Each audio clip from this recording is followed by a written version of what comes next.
नमस्कार, आप देख रहे हैं ऐसे न्यूज चैनल और आज हम आपके सामने झूठ पर झूठ बोलने वाले एक शंकराचार्य निश्चलानंद के चेले का पर्दाफाश करने वाले हैं। हाल ही में एक वीडियो सामने आया है जिसमें शिवांश द्विवेदी नाम के व्यक्ति ने संत रामपाल जी महाराज की पुस्तकों और उनके विचारों को लेकर गलत बयानबाजी की है। आज हम आपको उसके झूठ का पर्दाफाश करेंगे और सच्चाई से रूबरू कराएंगे। यहाँ पे हम अपने दर्शकों को एक विशेष बात और बताना चाहते हैं कि हमारी टीम ने इससे संपर्क करने की कोशिश की, क्योंकि काफ़ी टाइम से अपने YouTube चैनल पे लाइव आता है और संत रामपाल जी महाराज के बारे में अनाप शनाप और सारा झूठ बोलता है। तो हमारी टीम ने इससे संपर्क करने की कोशिश की। आप हमारे चैनल पे लाइव आइए, आप अपने चैनल पे लोगों को बुलाते हैं, क्योंकि इसका एक प्रोपगेंडा है। ये हाँ ना में लोगों को जोड़ता है और हाँ ना में सवाल जवाब करना चाहता है, हाँ ना में। तो हमने काफ़ी कोशिश की, लेकिन हमारे चैनल पे आने से इसने मना कर दिया। हमारी टीम ने इसको बोला है कि आप अपने प्रश्न भेजिए, हम उसका उत्तर देंगे। हम आपको प्रश्न भेजते हैं, आप हमारे उत्तर दीजिएगा और लाइव पे आप डिस्कस करेंगे। इसकी हिम्मत नहीं हुई कि लाइव आकर हमारे चैनल पे डिबेट कर सके, क्योंकि इसका एक प्रोपगेंडा है और अपने चैनल पे लोगों को बुलाता है। कोई इसके जवाब का सही जवाब देता है तो इसको ये रिमूव कर देता है, लेकिन हम सच्चाई आप सब तक पहुंचाते रहेंगे। तो चलिए प्रोग्राम को शुरू करते हैं। इस शंकराचार्य के चेले का झूठ का पुलिंदा खोलने के लिए हमारे साथ कुछ मेहमान भी जुड़े हुए हैं, जो इसके एक एक झूठ का पोस्टमार्टम करेंगे। नमस्कार आप सभी का, आप सभी मेहमानों का हमारे प्रोग्राम में बहुत बहुत स्वागत है। अपने दर्शकों को सबसे पहले ये वीडियो दिखाते हैं जो वायरल हो रहा है। देखिए वीडियो। अरे जिनके नाम में वो तो आएंगे। फोन बंद करिए। हेलो, आप लोग क्या कर रहे हैं? फोटो खींच रहे हैं। हम क्या कर रहे हैं? जो गंदगी आप देखो, ये भी उसी में तुमको शर्म नहीं लगेगा? कुछ नहीं कर पाएंगे। चिल्लाए क्या नहीं? इनको थाने में करिए। भैया जीने की राह हर पेज में इन लोगों ने हर पेज पे ये लिखा है, वेद पढ़ने से मुक्ति नहीं होगी, गीता पढ़ने से मुक्ति नहीं होगी। और दिखाया क्या है कि हम वेद पढ़ा रहे हैं, हम गीता पढ़ा रहे हैं। हर पेज पे लिखा है गीता पढ़ने से मुक्ति नहीं है। बलात्कार करा। आप शब्द हम नहीं बोल रहे हैं आपसे, आप क्यों बोल रहे हो ऐसा? हम तो इसने क्यों लिखा देवी देवताओं के बारे में? जो प्रमाण है वो लिखा गया है। लिखा है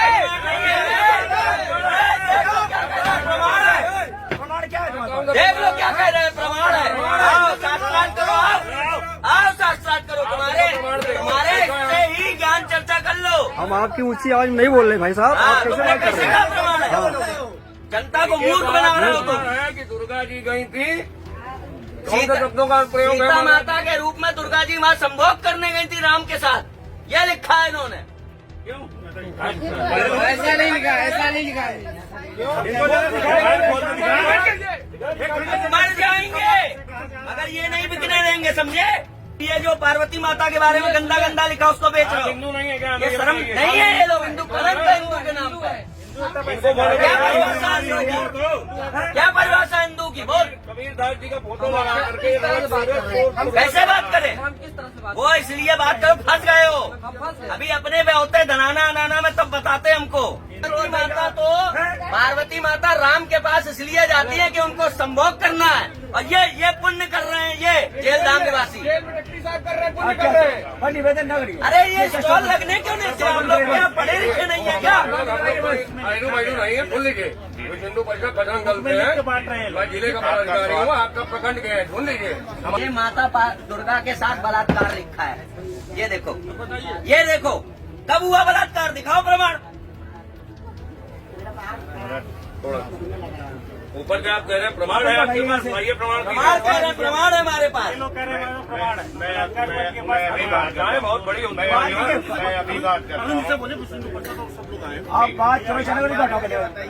है। जब से इसकी ये वीडियो आई है उस समय से संत रामपाल जी महाराज के भक्तों में काफी आक्रोश है और बहुत सारे वीडियो संत रामपाल जी महाराज के भक्तों ने YouTube पर डाल भी रखे हैं और बखूबी से इसको धोया भी है। हमारे पास भी बहुत सारी क्वेरीज, हमारे पास भी बहुत सारे मैसेज प्राप्त हुए कि इसको एक्सपोज किया जाए। दर्शकों, इस वीडियो में जो भी इसके द्वारा आरोप लगाए गए हैं, जो भी इसने बातें बोली हैं, वो सभी का पॉइंट टू पॉइंट पोस्टमार्टम करेंगे। तो शुरू करते हैं। सबसे पहले सवाल हमारा कुलदीप जी आपसे है। जिस प्रकार से ये आरोप लगा रहा है वीडियो में कि संत रामपाल जी महाराज ने अपनी किताबों में लिखा है कि बलात्कार किया है, दुर्गा के साथ बलात्कार किया है, क्या सच्चाई है इस बात में? अभिषेक जी, आपका बहुत बहुत धन्यवाद, आपने ये मुद्दा उठाया। पिछले 4-5 महीने से मैं YouTube देख रहा हूँ और कहीं ना कहीं शिवांश की कोई ना कोई वीडियो आ जाती है। इसकी वीडियो से एक बात तो स्पष्ट पता चलती है कि इसको ज्ञान बिल्कुल नहीं है, एक नंबर का मूर्ख है और कहीं ना कहीं ये संत रामपाल जी महाराज से तुलना करता है। और इसका कारण इसके गुरु भी हो सकते हैं, इसके सहपाठी भी हो सकते हैं, ये स्वयं तो है ही। अब ये जो मुद्दा आपने उठाया, मैं दोबारा फिर आपका धन्यवाद करना चाहूंगा। दरअसल अभी जो मेले वाला प्रकरण हुआ है, मेले का प्रकरण पूरा जो है परमिशन लेके किया गया था और 15 दिन का मेला था। मेले को लगभग 7-8 दिन बीत चुके थे। किस स्थान पर ये आपका, जिस जगह पे ये वीडियो आया है, आपका किस स्थान पर ये स्टॉल लगा हुआ था? ये लखनऊ में, लखनऊ शहर का ही ये बात है और प्रकरण जो है लखनऊ में हुआ है। लगभग 7-8 दिन मेले को बीत चुके थे। पूरा परमिशन सारा जो है वो एक स्टॉल हमारा लगा हुआ था वहां पर। ये अपना थैला लेके पहुंच गया और इसने बदतमीजी करनी शुरू की। ये शरारती का तो है, एक नंबर का मूर्ख है, ज्ञान भी इसको बिल्कुल नहीं है। और ये 4-5 गुंडे टाइप लोग ले गए वहां पे और स्टॉल पे इसने किताबें वगैरह फेंक दी। फिर ये बयानबाजी करने लगा उल्टी सीधी। अब आपने जो प्रश्न किया, मैं सबसे पहले उसी का जवाब देना चाहूंगा। जी जी बिल्कुल। इसने कहा कि दुर्गा जी के साथ बलात्कार किया। पहले तो हम, हमारे लिए जो है वंदनीय हैं दुर्गा माता जी, हम उनके बारे में ऐसा शब्द कैसे बोल सकते हैं? संत रामपाल जी महाराज भी नहीं बोल सकते। जी जी। दरअसल इसने किताब को पढ़ा नहीं। इसका उद्देश्य था वहां पे झगड़ा करवाना, गलत तरीके से बयानबाजी करके लोगों को इकट्ठा करना, क्योंकि भोली जनता है, उनको अभी पता नहीं है। बिल्कुल। तो इसने बोला बलात्कार किया है। तो मैं आपको वो प्रमाण दिखाना चाहूंगा, उस पुस्तक में लिखा क्या है और ये बोल क्या रहा है। मेरे को लग रहा है इसको हिंदी भी नहीं आती। ये वही पुस्तक है ज्ञान गंगा। इसमें सृष्टि रचना एक प्रकरण है, इसमें दरअसल लिखा हुआ है, अब इसने मानी नहीं, परंतु ज्योति निरंजन ने प्रकृति देवी की एक भी प्रार्थना नहीं सुनी तथा अपनी शब्द शक्ति द्वारा नाखूनों से स्त्रीन्द्री लगा दी तथा बलात्कार करने की ठानी। यहाँ पे ठानी शब्द है। जी जी। बलात्कार किया नहीं, बलात्कार करने की ठानी, दोनों में अंतर है। जी। और दुर्गा माता ने अपनी इज्जत के लिए मुख से प्रवेश कर गई। अब इस मूर्ख को ये नहीं समझ में आया कि बलात्कार किया नहीं है, बलात्कार करने की ठानी। तो यहाँ पे तो संत रामपाल जी महाराज दुर्गा माता की महानता बता रहे हैं कि उन्होंने समर्पण नहीं किया, अपने आप को बचाया, तो वो तो शूरवीर हुई। दर्शकों, यही प्रसंग संत रामपाल जी महाराज ने अपने सत्संगों में सृष्टि की रचना कैसे हुई, ये जानकारी देते हुए इस प्रकार बताया है।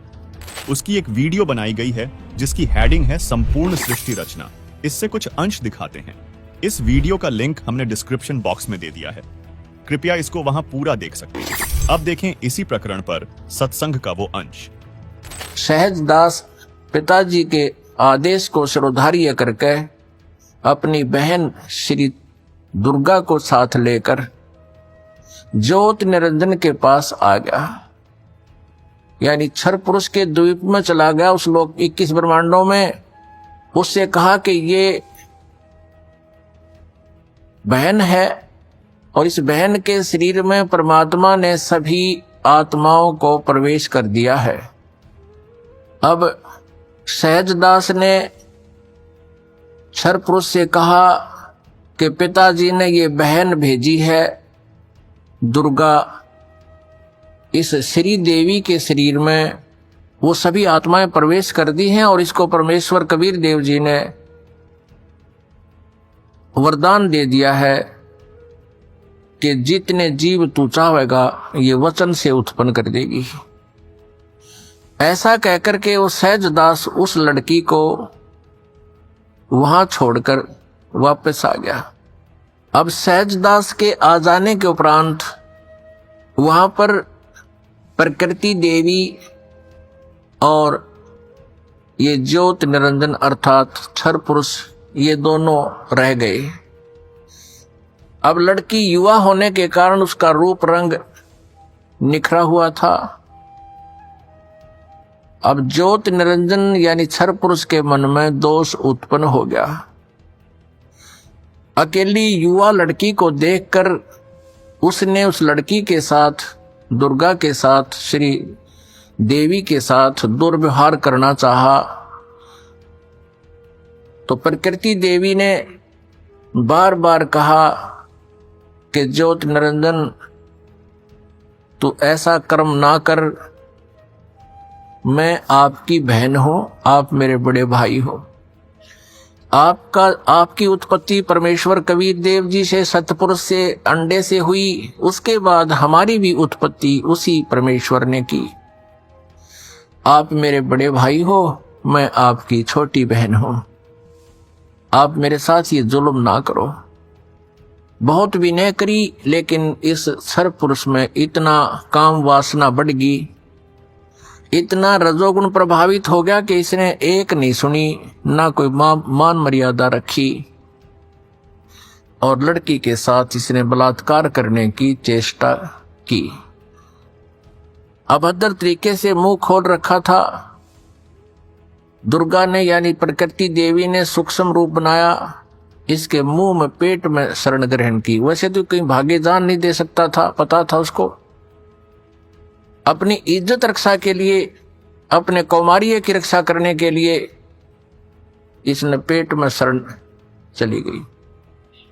उधर से आवाज लगाई कि हे परमात्मा मेरी रक्षा करो, मुझे बचाओ, मेरे पिताजी मुझे बचाओ। परमात्मा को पता था कि इनके साथ ऐसा होगा, क्योंकि हम परमात्मा परमेश्वर जी के बार बार मना करने पर भी हम इससे अपना मन नहीं हटा सके थे। परमेश्वर ने स्वयं अपने पुत्र जोगजीत का रूप धारण किया और वहां प्रकट हो गए। लड़की को, दुर्गा को उसके पेट से निकाला, शरीर से बाहर निकाला और कहा कि ज्योत निरंजन सुन ले आदेश परम पिता का, तूने इस अच्छे लोक में ऐसा जुल्म किया है, तू पहला व्यक्ति है। तूने यह बदनीयत की है इस लड़की के ऊपर आज, और तूने इसको अपने पेट में निगल लिया है, और तेरी जो क्रिया है यह भी एक बहुत अभद्र पुरुष की है, इसलिए तेरा नाम आज से काल होगा। तो काल नाम से जाना जाएगा और 1,00,000 मानव शरीरधारी प्राणियों का नित आहार किया करेगा और 1,25,000 उत्पन्न करेगा, यानी 25% एक्स्ट्रा तो उत्पन्न किया करेगा।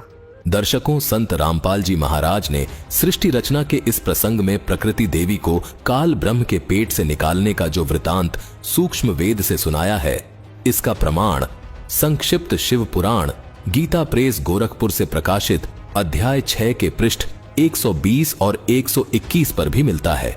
ब्रह्मा जी अपने पुत्र नारद को कहते हैं कि जो मूर्ति रहित परम ब्रह्म है, यानी जो कभी किसी के सामने नहीं आता, वो भगवान सदाशिव हैं।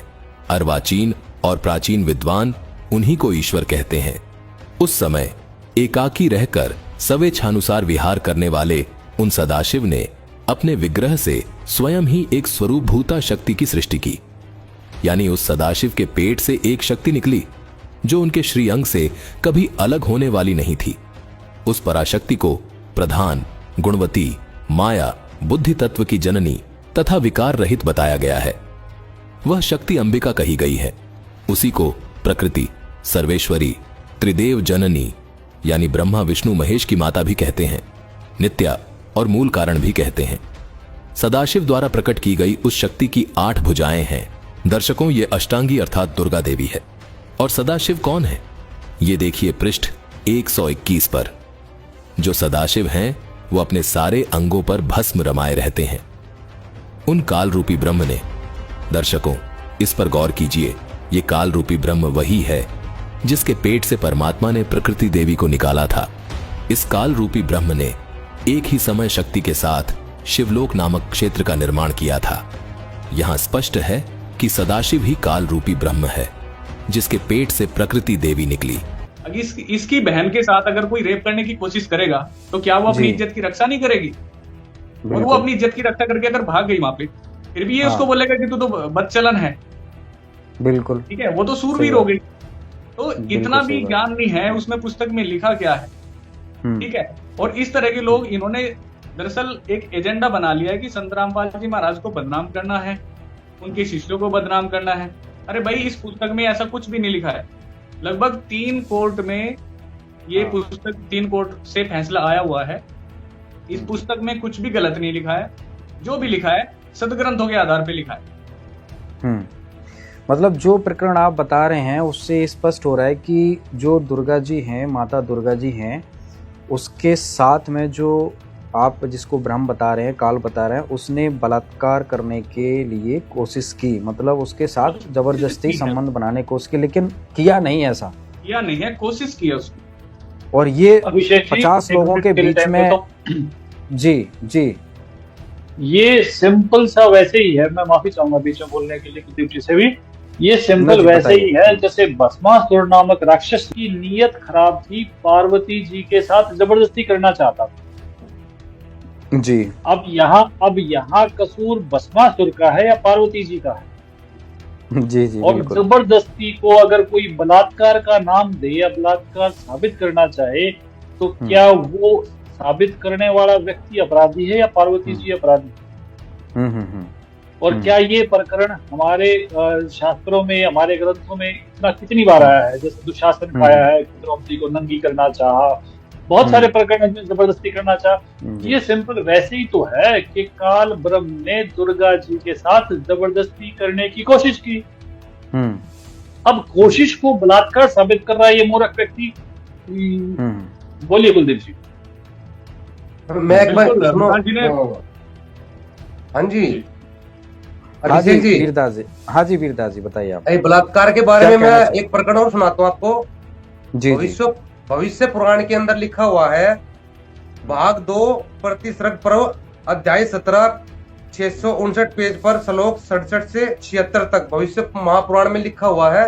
वहां पर क्या प्रकरण है कि जो सती अनसुईया थी वो उनके पति तपस्या कर रहे थे, और जो सती अनसुईया थी वो अकेली थी।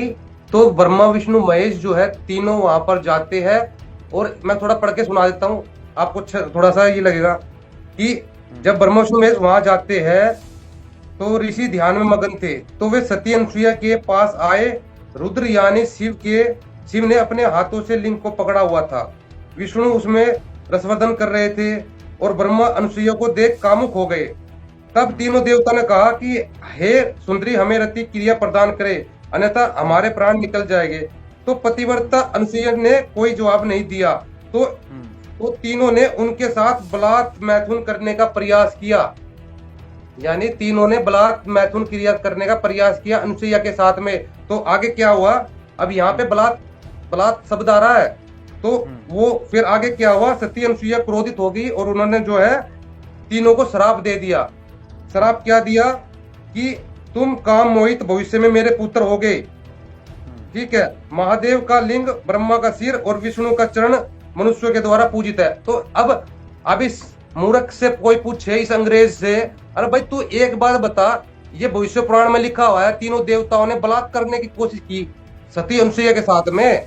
तो क्या सती अनसुईया का क्या दोष था? वो बलात्कार नहीं कर पाए, उससे पहले सती अनसुईया ने उनको श्राप दे दिया। फिर तीनों ने माफी मांगी जी। फिर तीनों ने सती अनसुईया से माफी मांगी तीनों ने कि हमें माफ कर दो।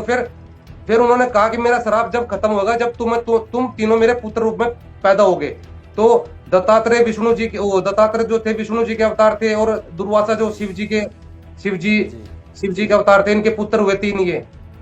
जिस प्रकार से आप लोगों ने प्रमाणों के साथ उत्तर दिया है उससे तो ये सिद्ध हो रहा है, जिस तरह ये 40-50 लोगों को लेके वहाँ गया और झूठ बोल रहा है लोगों के बीच में जाके, तो ये वाकई इसका एक प्रोपगेंडा था जो पब्लिक को भड़काना चाह रहा था। क्या कहेंगे विकास जी? ये दंगाई है। दंगाई जो लोग होते हैं उनका काम होता है समाज की स्थापित जो शांति स्थापित है प्रशासन की वजह से, संतों की वजह से, ऋषियों की वजह से, भक्तों की वजह से, उस शांति को ये भंग करना चाहते हैं। अब यहाँ पर देखें कि मतलब प्रशासन ने परमिशन दी है, स्टॉल लगी है, मेला चल रहा है, और इस पुस्तक में इसको क्या आपत्ति है? प्रशासन को आपत्ति नहीं। प्रशासन कोई मूर्ख तो है नहीं कि वो किसी भी चीज की परमिशन दे देगा। जी बिल्कुल। प्रशासन परमिशन देने से पहले हर प्रकार की जांच परख करते हैं। और फिर ये तो वो लोग हैं जिनको किसी भी प्रकार से कोई शांति पसंद नहीं, और इनको तो मैं कहूंगा कि ये तो टपोरी हैं। अगर 10 लड़के आके प्रशासन की परमिटेड एक स्टॉल को बंद करवा देते हैं तो मैं तो समझता हूँ प्रशासन इस पर निश्चित तौर पर कार्रवाई करेगा कि अगर इन्हीं लोगों की वजह से ये स्टॉल बंद हो जाएंगी तो फिर स्टॉल की परमिशन तो फिर लेनी इनके पास जाना चाहिए ना। मैं हम एसडीएम के पास या दूसरे जो अधिकारी हैं उनके पास जाने का क्या तुक है? और ये तो 2 कौड़ी का गुंडा है।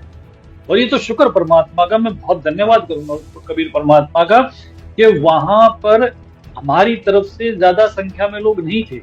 देखो वैसे संत रामपाल जी महाराज जी के शिष्य, चाहे करौथा कांड है चाहे बरवाड़ा कांड है, उन्होंने हमेशा शांति का परिचय दिया है। लेकिन फिर भी आप ये सोचें कि इसने तो कोई और कसर बाकी नहीं छोड़ी। एक बहन, मैं उनको भी हाथ जोड़ के प्रणाम करूंगा, उन बहन की कितनी नम्रता है, कितनी पोलाइटनेस है, उन्होंने कितने ढंग से, कितने अच्छे तरीके से इनको हैंडल किया, और इनको तो शर्म इस बात से भी नहीं आती। आप ये सोचें कि ये तो किसी भी प्रकार से अच्छे नागरिक की भूमिका में भी नहीं है। मान लीजिए कहीं भी इनको कोई आपत्ति है किसी तरह की, अगर मान लो मुझे आपसे कोई समस्या है तो मैं पुलिस को कॉल करूंगा या आपको धमकाने के लिए आ जाऊंगा। अगर मैं आपको धमकाने के लिए आ जाऊंगा, अपराधी ना हो गया ना। बिल्कुल। तो अगर कोई प्रॉब्लम है, किसी तरह की कोई शिकायत है, तो आप थाने में जाइए, वहां शिकायत कीजिए, या आप 112 पे डायल करें, पुलिस वहां आ जाएगी। उसके बाद जो भी कार्रवाई होगी वो उस तरीके से होगी या नहीं होगी। और इन्होंने सारी पुस्तकें फेंक दी और मतलब वहां ऐसे अश्लील और अभद्र शब्दों का इस्तेमाल किया, और उन झूठी बातों को जोर जोर से सिर्फ पब्लिक में इसलिए कहा गया ताकि पब्लिक भड़क जाए। अगर दंगा भड़क जाता और 150 लोग मर जाते तो कौन जिम्मेवार होता? सही बात है। तो मुझे तो ये 2 कौड़ी का गुंडा लगता है, इससे ज्यादा कुछ नहीं लगता। अभिषेक जी, जी मैं थोड़ा जोड़ना चाहूंगा इस वीडियो में कि इन लोगों ने जो किताबें जलाई है, संत रामपाल जी महाराज जी की जो किताबें जलाई है, अब कोई इनसे पूछे कि हम भागवत गीता का पाठ करते हैं, ठीक है, कोई संतों की वाणी का पाठ करता है, तो सतगुरु रामपाल जी महाराज जी की जो किताबें हैं उनके अंदर कबीर साहिब की वाणी के रेफरेंस है, नानक देव जी की वाणी के रेफरेंस है, गरीबदास जी महाराज जी की वाणी के रेफरेंस है, हमारी भागवत गीता के रेफरेंस है, वेदों के रेफरेंस है, पुराणों के रेफरेंस है। यानी कि एक पवित्र किताबों को जलाया, यानी इन्होंने जो है उनके अंदर वाणियों को, यानी भागवत गीता के श्लोकों को जलाया इन लोगों ने, ठीक है। इन लोगों ने संतों की वाणी का अपमान किया है, इन लोगों ने जो है हिंदू धर्म की किताबों का अपमान किया है। इनके ऊपर जो है कार्रवाई होनी चाहिए, क्योंकि ये जो संत रामपाल जी महाराज की किताब जो है ये कोई आम किताब नहीं है। हाँ जी। तो ये जो लोग हैं ये शरारती लोग हैं। और ये सुनो, ये कहता है मैं ज्ञान चर्चा करना चाहता हूँ। ज्ञान चर्चा का तरीका ये होता है? ज्ञान चर्चा, ये तो एक तरह का नालायक इंसान है। अरे भाई, ज्ञान चर्चा शांतिपूर्ण तरीके से होती है, बैठ के ज्ञान चर्चा कर ले। अगर तेरे कोई दिक्कत है, कोई आपत्ति है, ज्ञान चर्चा कर ले। डिबेट का चैनल चला रखा तो ज्ञान चर्चा कर। ये गुंडा गर्दी कर रहा है कि किताबों को जला रहा है, उठा रहा है। अरे अगर तुझे कोई आपत्ति है तो तू कोर्ट के माध्यम से या सरकार के माध्यम से ये काम कर। जी बिल्कुल, नहीं बिल्कुल, वीडियो में स्पष्ट। एक मिनट के लिए 4 गुंडों को ले जाकर ये वहां पर बकवास करता है। ज्ञान, और ये क्या करता है, और मैं थोड़ी पोल खोलता हूँ उसकी। ये क्या करता है, इसने एक ग्रुप बना रखा है टेलीग्राम पे और लोगों को जोड़ रखा है, और वहां पे अपना स्कैनर भेजता है कि धर्म की रक्षा के लिए मुझे डोनेशन करो, पैसे भेजो। और उस डोनेशन का प्रयोग क्या करता है, इन गुंडों को लाने के लिए उस डोनेशन का प्रयोग करता है। ये इन गुंडों को खरीद के लाता है, डोनेशन का प्रयोग करता है। दिख रहा है वीडियो में, गुंडेगर्दी इसकी दिख रही है, गुंडे ही दिखा रहा है। सारे गुंडे है वो, जो लोग तंबाकू खा रहे हैं, माँ बहन की गाली दे रहे हैं, गुंडे ही लोग है वो। बिल्कुल। इससे ज्ञान चर्चा का पहला नियम है शील और सत्य। बिल्कुल। जिस व्यक्ति में शील नहीं है और जो सत्य का पालन नहीं करता, वो ज्ञान चर्चा के लिए उपयुक्त व्यक्ति नहीं है। अब ये जो पुस्तक में पढ़ के सुना रहा है, वो पुस्तक आज विश्व के शायद हर घर में पहुंच चुकी है। मैं ये मानता हूं कि वो दुनिया की सबसे ज्यादा प्रसारित पुस्तक है, ज्ञान गंगा आज के दिन। और उस पुस्तक में जो नहीं लिखा, ये झूठ बोल के लोगों को भड़का रहा है। क्या ऐसा झूठा व्यक्ति जो समाज में चौराहे पे मेले में खड़ा होकर झूठ बोल रहा है, वो ज्ञान चर्चा के लिए उपयुक्त है? इसका और ज्ञान चर्चा का कोई संबंध नहीं, इसका और दंड का विधान है। और दंड का विधान दो तरह का है, या तो शासन का है, और नहीं तो मैं ये जानकारी देना चाहूंगा कि ये सब चीजें हमारे साथ पहले भी घटित हुई हैं, और ये परमेश्वर कबीर जी का मार्ग है। यहाँ पर कोई भी किसी प्रकार की ये संत को कुवचन बोलना या किसी प्रकार से भक्तों को तंग करना, तो उसकी एक पुस्तक है भोगेगा अपना किया रे। और उस भोगेगा अपना किया रे में नाम, रेफरेंस, गांव, अता पता सब दे रखा है कि किन किन लोगों ने क्या क्या कुकर्म किए और फिर उनका क्या हाल हुआ। और ये छोटा बच्चा है, ये नादानी ना करे, राजनीति के चक्कर में संतों को कुवचन ना बोले और अपने भविष्य का नाश ना करे। नरक गमन हो जाएगा, मुश्किल हो जाएगी, कोई पीछा नहीं छुड़वाएगा। वो एक वाणी भी है, ऐसे सदगुरु की निंदा करे जब तोड़ेंगे होठ। जी आते हैं जी, आपके पास फिर से आते हैं। हमारा अगला सवाल आप कुलदीप जी आपसे है। जिस तरीके से वीडियो में अगला आरोप लगाता है और चीख कर वहां पर लोगों को भड़काने की कोशिश कर रहा है, जिसमें ये दावा करता है कि क्या पार्वती जी भेष बदलकर रामचंद्र जी के सामने संभोग करने के उद्देश्य से गई थी। पार्वती माता राम के पास इसलिए जाती है कि उनको संभोग करना है। अभिषेक जी, इसके दिमाग में गंदगी भरी हुई है तो गंदगी ही बाहर निकलेगी। ये बार बार वहीं पे चला जाता है जहाँ पे जाना नहीं चाहिए। ये पूरे दिन कपड़े तो ऐसे ही पहनता है, उस पे ओम ओम लिखा है और गले में माला इसने डाल रखी है, ठीक है। ये दिखाता तो अपने आप को धार्मिक है, लेकिन वो धार्मिक है नहीं, इसके जबान से गंदगी निकलती है। अब वो जो पॉइंट आपने बोला, उसका मैं वो पॉइंट आपको क्लियर करता हूँ। ये एक पुस्तक है संत रामपाल जी महाराज द्वारा लिखित गरिमा गीता की। इस पुस्तक में से उसने पढ़ा, वैसे तो घर ही पढ़ के आया होगा ये, ठीक है, ये तो उपद्रव करने के उद्देश्य से आया था ना। इसके प्रश्न नंबर 89 पे मैं आपको लेके चलता हूँ जी। यहाँ पे प्रकरण है, मैं थोड़ा सा पहले सुना देता हूँ वो मैटर क्या है, तभी वो समझ में आएगा। हाँ जी बिल्कुल। जब श्री रामचंद्र जी विष्णु जी अवतार वनवास में थे, तो ऊपर से पार्वती जी ने देखा और शंकर जी से पूछा ये कौन है। ये बड़े दुखी दिखाई दे रहे हैं, रो भी रहे हैं, विलाप कर रहे हैं, और मुझसे इनका दुख देखा नहीं जा रहा। शंकर जी ने कहा कि पार्वती जी आप चुप रहो, ये विष्णु जी अवतार हैं और इनकी पत्नी को कोई उठा के ले गया है। ये उनका पता जो है दर दर करके देख रहे हैं कि किधर मिल जाए जी। तो पार्वती जी बोली विष्णु जी अवतार और रो रहे हैं, ऐसा कैसे हो सकता है?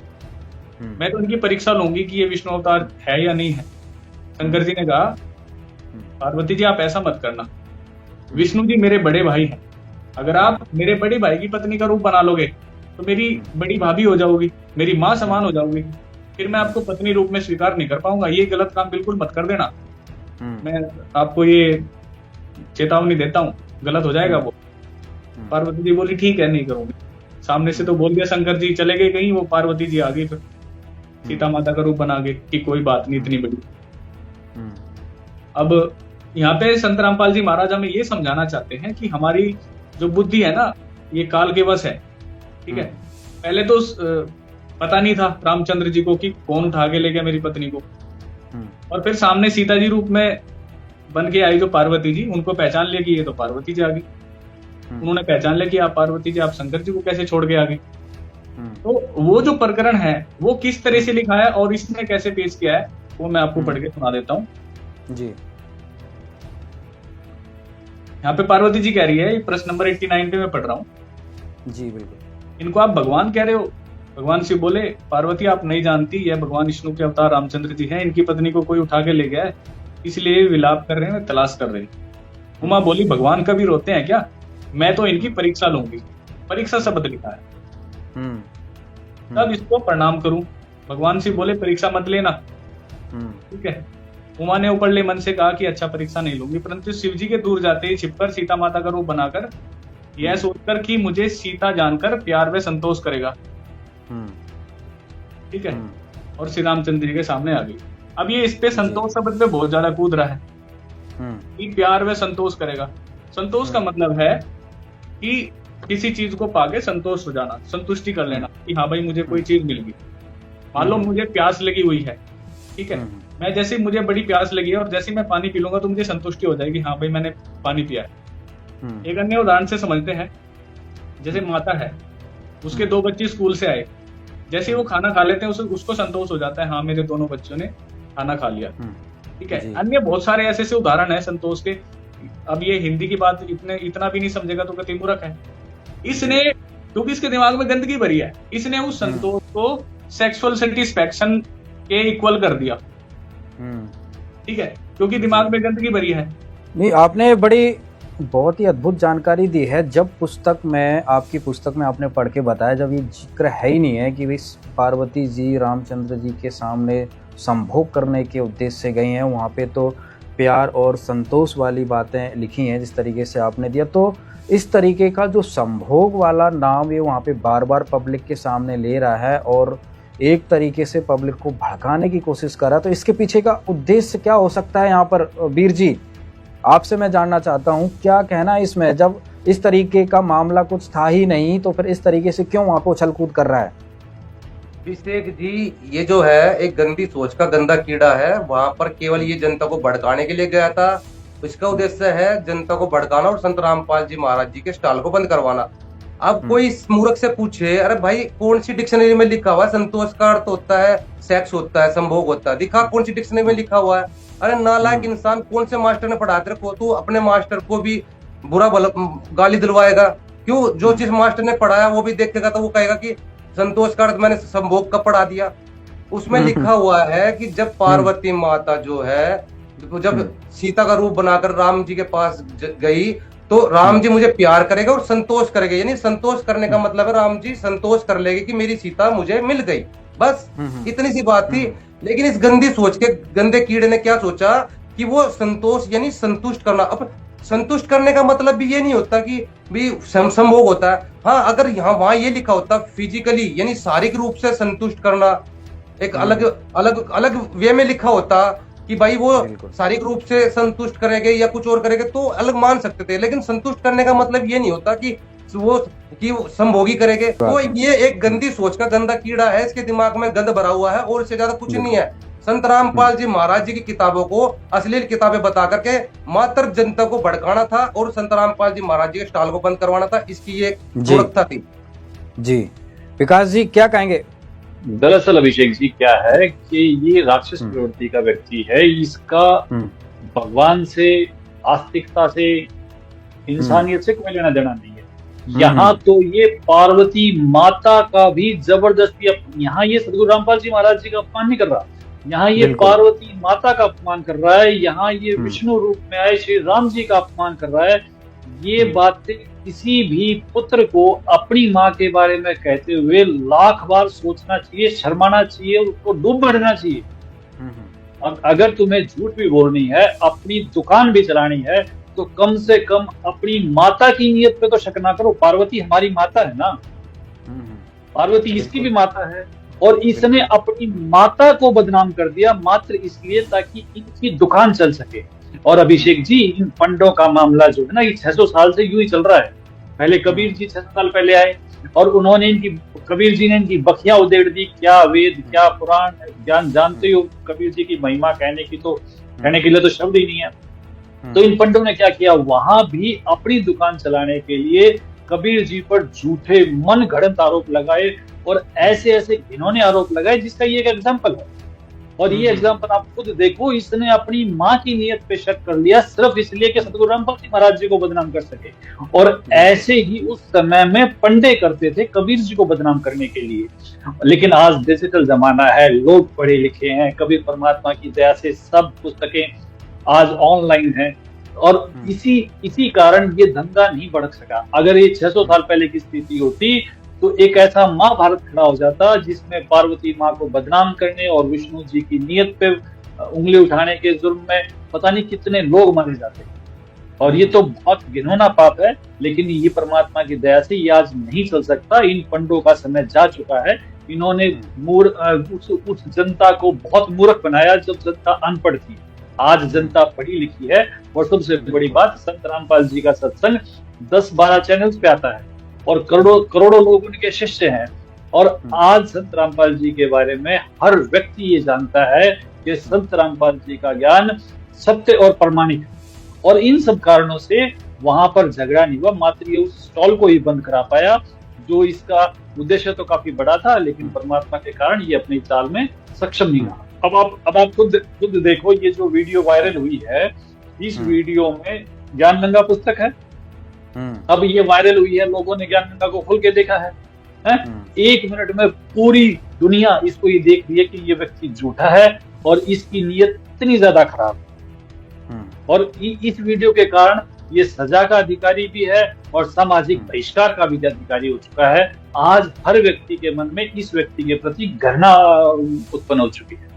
जी, बहुत ही अच्छे से आपने हमारे इस सवाल का उत्तर दिया। उम्मीद है जो दर्शक हमारे देख रहे हैं, इस मूर्ख व्यक्ति जो शंकराचार्य का चेला है, शिवांश द्विवेदी, हालांकि इसकी वीडियो से प्रतीत होता है कि ये महामूर्ख ही है, जिसमें बोलने की अक्ल ना हो, बात करने का लहजा ना हो, वो किस प्रकार से एक भक्त कहलाया जा सकता है।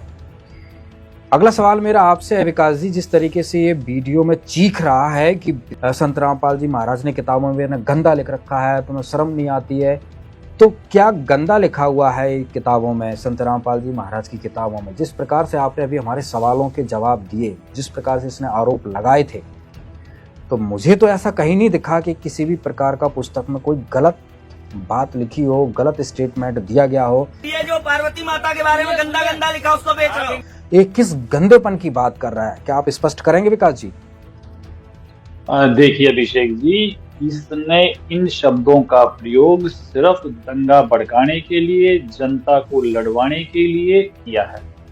सदगुरु रामपाल जी महाराज जी का ज्ञान मैंने पहले भी बताया 10 से 12 चैनल पे प्रतिदिन चलता है। यूट्यूब और सोशल मीडिया पर जो संत रामपाल जी महाराज जी के भक्तों की टीम है वो विश्व विख्यात है। वो बात आज किसी से छिपी नहीं है। अगर किसी भी प्रकार की कोई भी आपत्तिजनक बात अगर आज पब्लिक डोमेन में आती है तो 1 मिनट में जनता उसको पकड़ लेती है, दूसरी मिनट होने नहीं देती। और हमारा पुलिस प्रशासन या हमारा न्यायालय तुरंत उस चीज को जनता को शांत रखने के लिए, व्यवस्था बनाए रखने के लिए बैन कर देता है। और इसको बार बार इन शब्दों पर इसका जोर देना, गंदा क्या होता है? सत्य कभी गंदा नहीं होता, सत्य सत्य होता है। अगर मान लो द्रौपदी का चीरहरण का वर्णन महाभारत में है तो उसे आप गंदा नहीं कहेंगे, क्योंकि वो सत्य घटना है।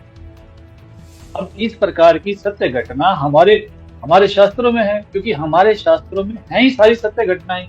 अब उन सत्य घटनाओं में इनका जिक्र है। जैसे मान लो मैं किसी एग्जाम्पल के लिए आपको बताऊं कि हम शिवलिंग की पूजा की बात करें कि भाई शिवलिंग पूजा क्या है।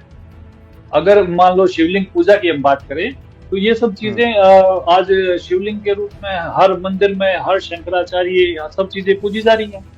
अब शिवलिंग पूजा क्या है कि शिव पुराण के कोटि रुद्र संहिता प्रश्न नंबर 25 से 28 पर लिंग रूप कारण वर्णन नामक 12वें अध्याय के श्लोक नंबर 1 से 54 में बताया गया है कि श्री व्यास जी के शिष्य श्री सूत जी से ऋषियों ने प्रश्न किया कि हे सूत जी, शिवलिंग की पूजा के विषय में जैसा आपने सुना है वैसा बताओ।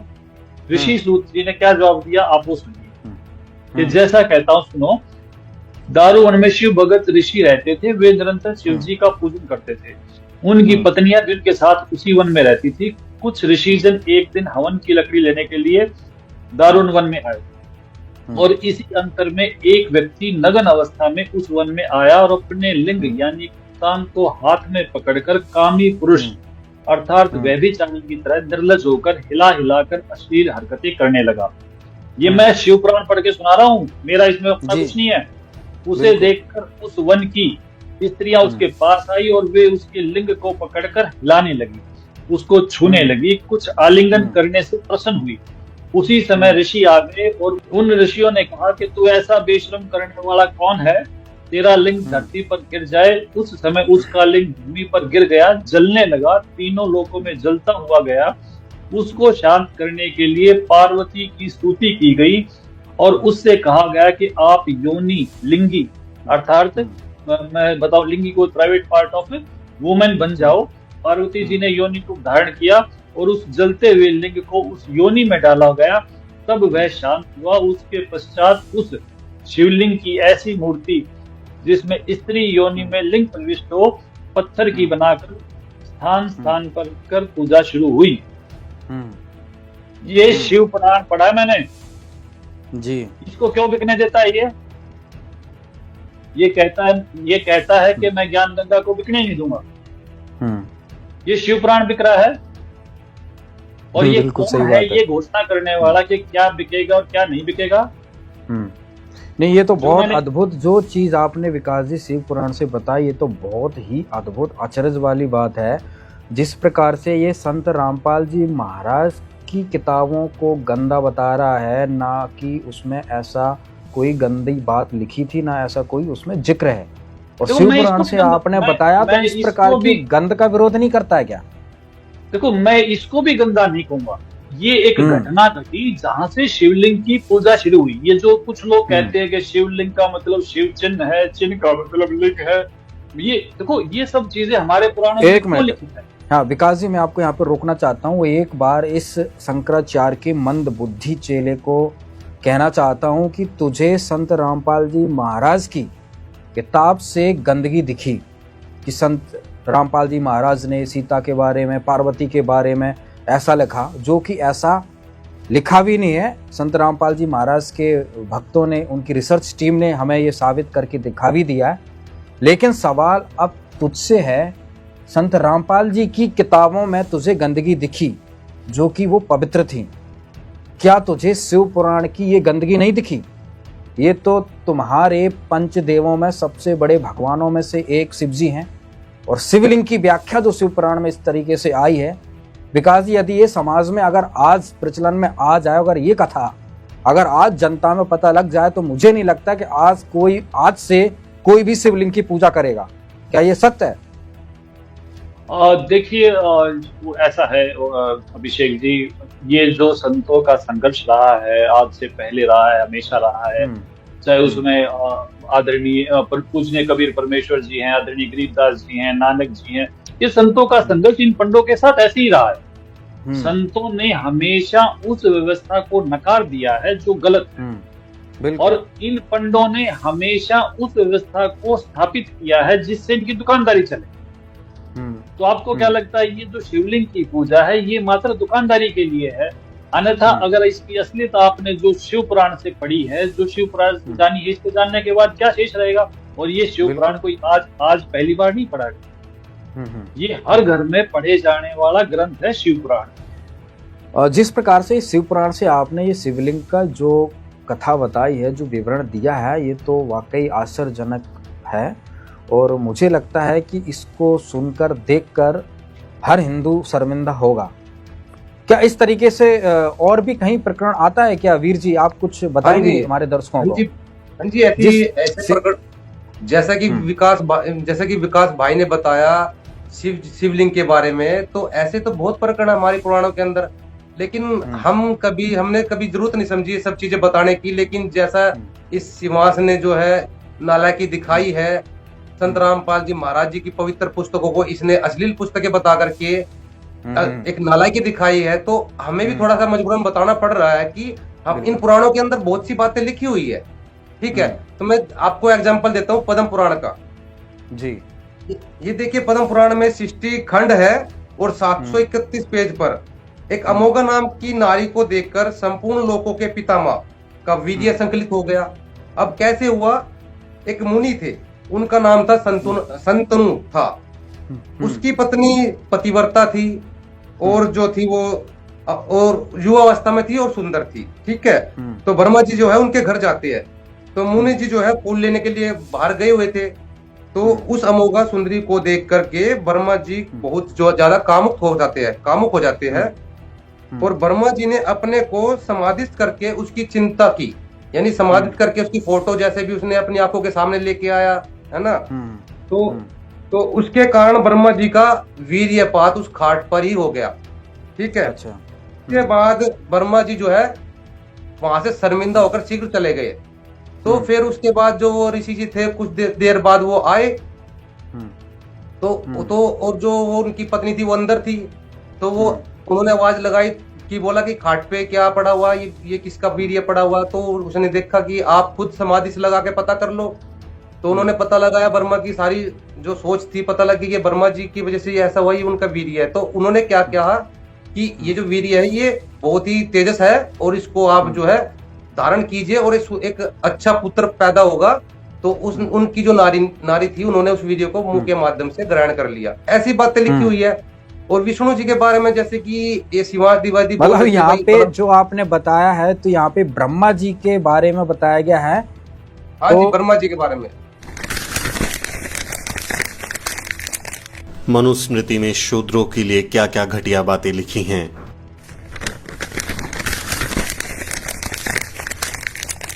मानवता के कल्याण के लिए परम सृष्टिकर्ता ब्रह्मा ने अपने मुख से ब्राह्मणों को जन्म दिया, क्षत्रियों को अपनी भुजाओं से, वैश्यों को अपनी जांघों से और शूद्रों को अपने पैरों से पैदा किया। प्रजापति ब्रह्मा का अपनी ही पुत्री के प्रति आकर्षित होना और उसके साथ संभोग करना अन्य सभी देवताओं की नजरों में अपराध था।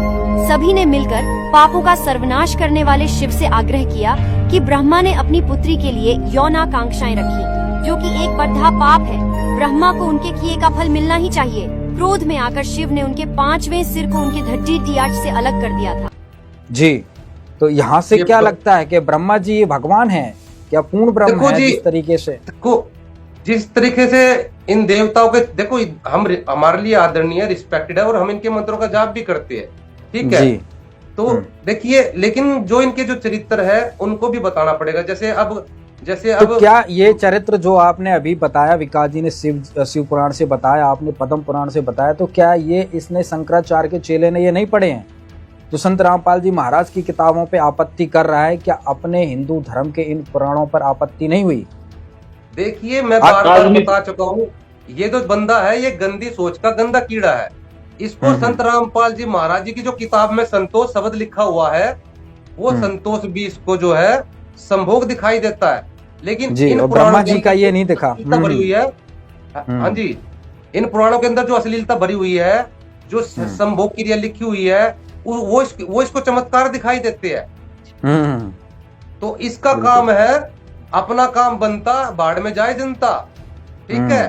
तो ये जो बंदा है ये अपना इनका शुरू से ही रहा है अपना धंधा चमकाना। ठीक है, अपना धंधा चलना। दर्शकों, ये शिवांश द्विवेदी जैसे कर्मकांडी ब्राह्मण ब्रह्मा जी के वंशज है।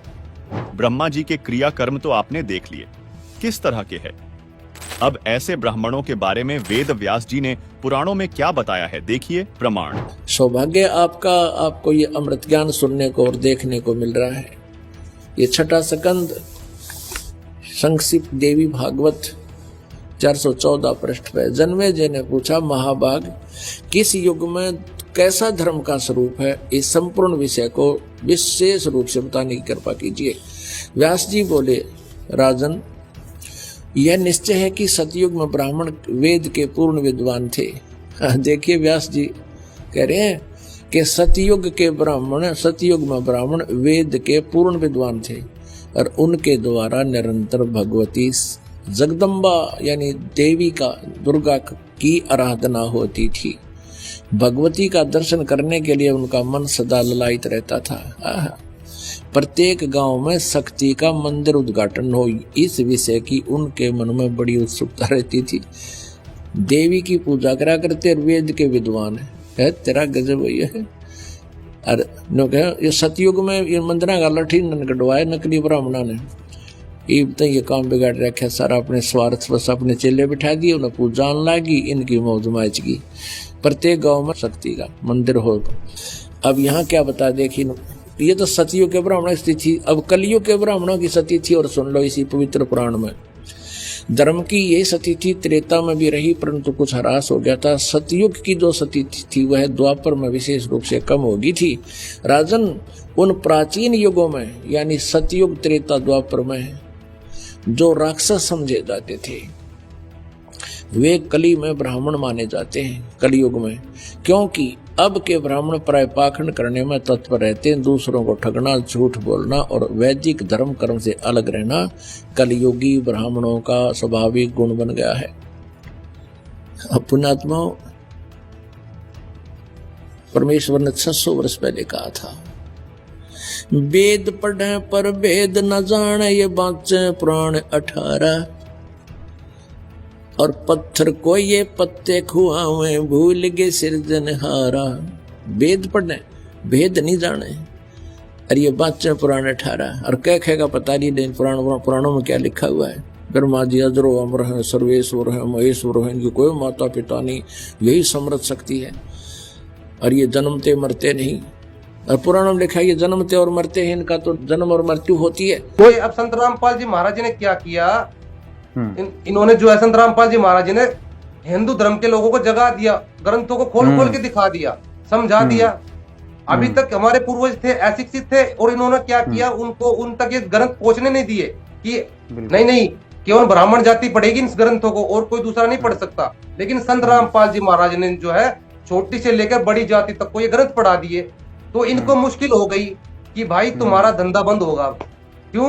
क्योंकि संत रामपाल जी महाराज जी के जो शिष्य है वो जागरूक हो चुके हैं, वो इनके पाखंड और अज्ञान और अंधभक्ति का हिस्सा नहीं रहे। वो इनको चंदा देते नहीं, वो इनको पूछते नहीं। पहले क्या होता था, हमारे पूर्वज इनको जन्म से लेकर के मरने के बाद तक इनको पूछते थे, जन्म होता तब बुलाते थे, शादी होती तब बुलाते थे, और मरने के बाद फिर बुलाते थे। लेकिन संत रामपाल जी महाराज जी के शिष्य ना तो इनको जन्म में बुलाते, शादी भी रामायणी आश्रम में होने लगी है, ठीक है, ना जब इनको पूछते, ठीक है, ना इनको मरने के पर्यंत पूछते, क्योंकि भूत पितर संत रामपाल जी महाराज के शिष्य से पूछते नहीं, क्योंकि हमारी गीता मना करती है, ठीक है, ये सब चीजें हमारी गीता में लिखा हुआ है, मना कर रही है हमारी गीता। हम जो है वेद गीता के आधार से चल रहे हैं, और इन्होंने क्या किया, वेद गीता को अपना धंधा बना लिया था। तो अब इनको मुश्किल होगी कि संत रामपाल जी महाराज जी के शिष्य जागरूक हो गए, इन्होंने तो हमारा धंधा बंद कर दिया, लेकिन अगर पूरा विश्व जाग गया तो तुम्हारा धंधा बंद हो जाएगा, ठीक है। संत रामपाल जी महाराज विश्व को जगाने के लिए निकल पड़े हैं, विश्व को जगा रहे हैं, इन ग्रंथों को सभी को, इन ग्रंथों की सच्चाई को रूबरू करवा रहे हैं। और जो ये कुछ धर्म के ठेकेदार है, इन्होंने संत रामपाल जी महाराज जी को जेल में डाल दिया, और ये उनके ज्ञान को रोकना चाह रहे हैं, उनके ज्ञान का विरोध करना चाह रहे हैं। सच्चाई ये है कि इनकी दुकानें बंद होगी, हिंदू धर्म खतरे में नहीं है, इनका धंधा खतरे में है। बिल्कुल बिल्कुल। इसमें कुछ जो हमारा प्रकरण चल रहा था, इसमें कुछ और ऐड ऑन करना चाहेंगे? हाँ, इसमें एक देवी भागवत पुराण में एक विष्णु जी का प्रकरण आता है। जैसे कि ये कहते हैं भाई, बलात्कार के बारे में बताते हैं कि बलात्कार, जबकि दुर्गा के साथ बलात्कार हुआ नहीं था, चेष्टा की गई थी लेकिन हुआ नहीं था, लेकिन इसने वहां चिल्ला चिल्ला के बताया बलात्कार हुआ। लेकिन इस देवी भागवत पुराण की दिखाता हूं मैं, इसमें प्रकरण है, इसमें जो है बलात्कारी कौन है पता लग जाएगा। ये संक्षिप्त गीता प्रेस गोरखपुर से देवी भागवत पुराण है। इसके जो है संक्षिप्त देवी भागवत में 9वां स्कंद है, 9वें स्कंद में जो है, और 726 पेज पे लिखा हुआ है, जो है तुलसी नाम की एक पतिव्रता स्त्री थी, ठीक है। तो उसका जो पति था वो शंखचूड़ था, वो मर नहीं रहा था। तो विष्णु जी ने क्या किया, उसका रूप बना करके उस तुलसी का पतिव्रता धर्म नष्ट किया, भंग किया, और यानी कि उसके पति का रूप बना करके उसके साथ जो है संभोग किया। और जब उसको पता लगा, तुलसी को पता लगा, तो उन्होंने जो है विष्णु जी को श्राप दे दिया। तो अब ये बताओ, किसी स्त्री को, यानी पतिव्रता स्त्री को अगर उसकी मर्जी के विपरीत आप उसके साथ संभोग करोगे तो वो क्या कहलाता है, आप खुद बताओ। बिल्कुल व्यभिचार है ये। कुछ नहीं कहूंगा, आप खुद बताओ, इस नालायक से पूछो, इस अकल के अंधे से क्या कहलाता है। अगर तुलसी जो थी, अगर उसकी सहमति होती तो एक अलग बात थी, लेकिन इसने जो है, तो इसमें जो लिखा विष्णु जी ने उसके पति का रूप बना करके उसका पतिव्रता धर्म भंग किया। अब कोई इसकी माता बहन के साथ में ऐसा कर दे तो ये क्या कहेगा उसके बारे में?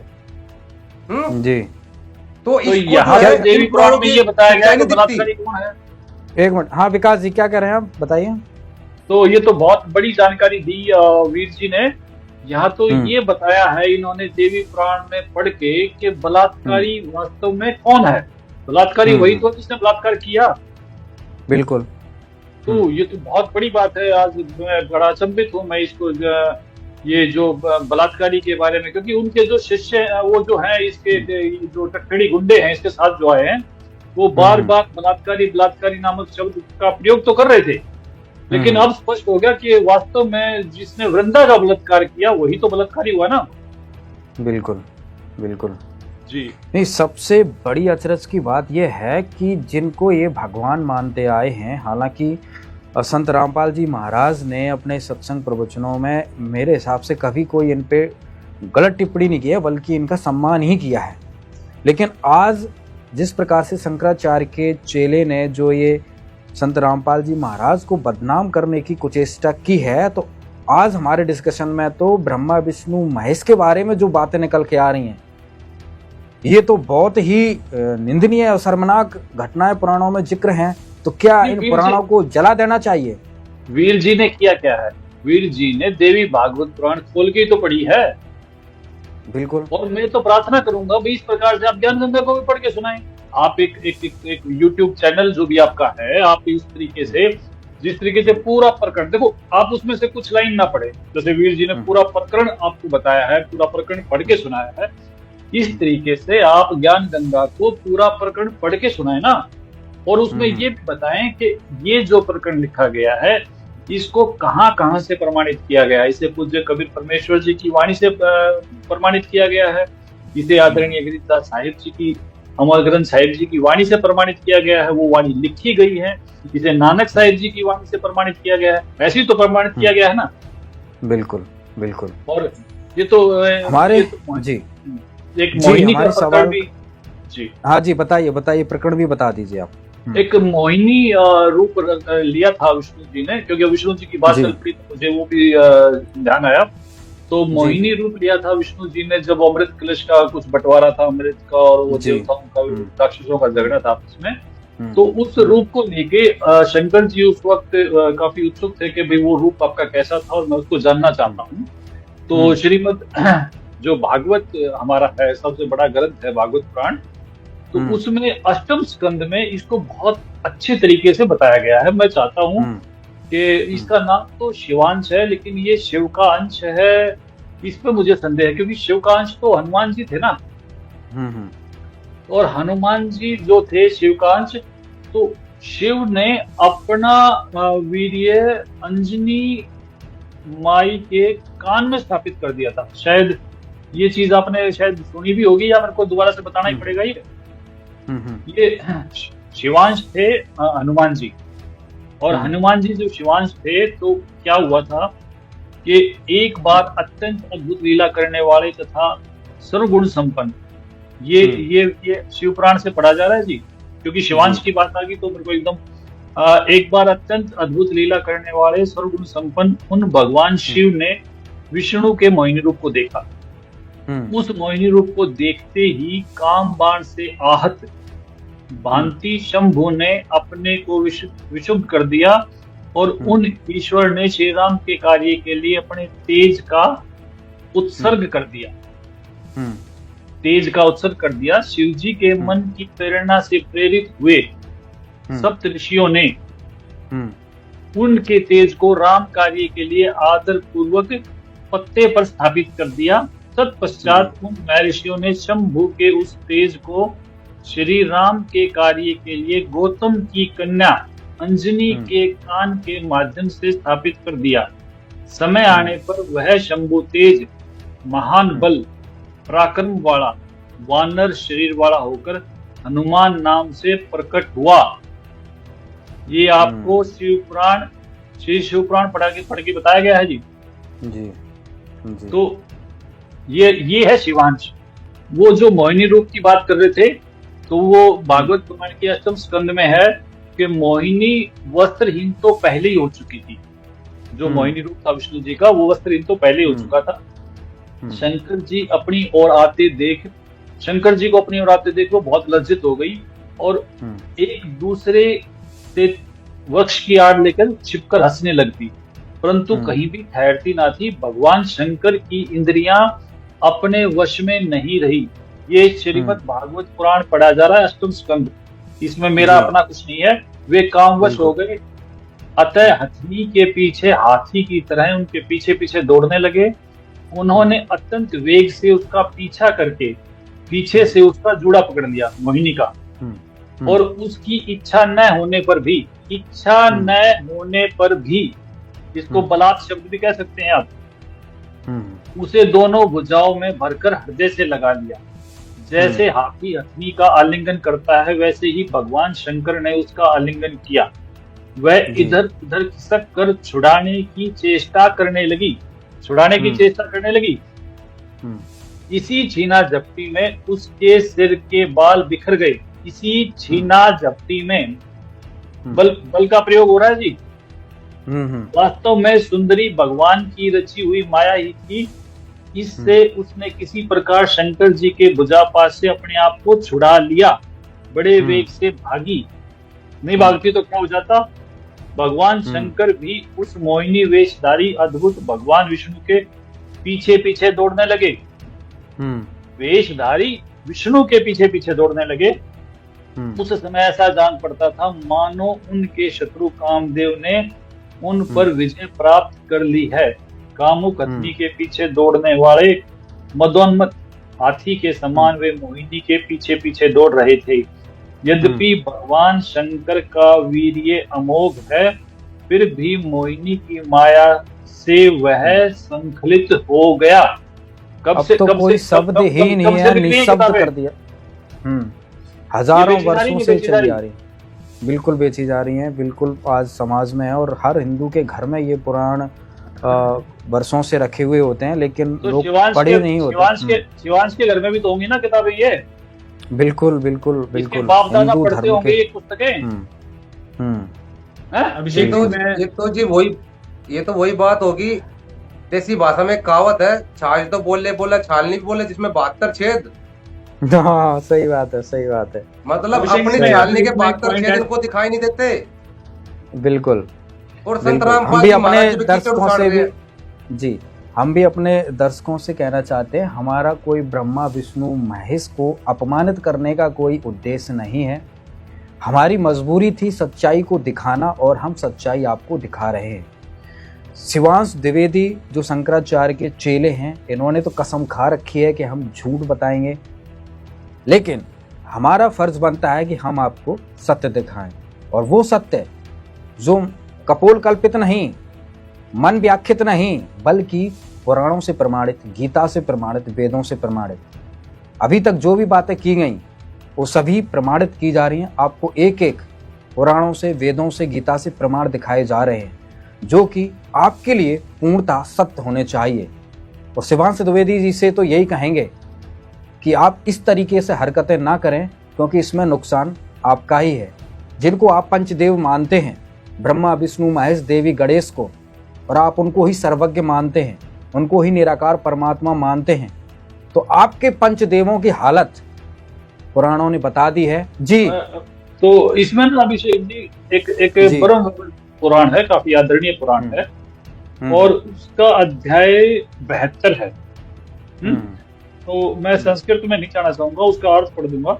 तो इसमें बहुत ही मतलब एकदम मैं क्या कहूँ कि शायद मेरे लिए पढ़ना मुश्किल हो जाएगा, आपके लिए सुनना मुश्किल हो जाएगा।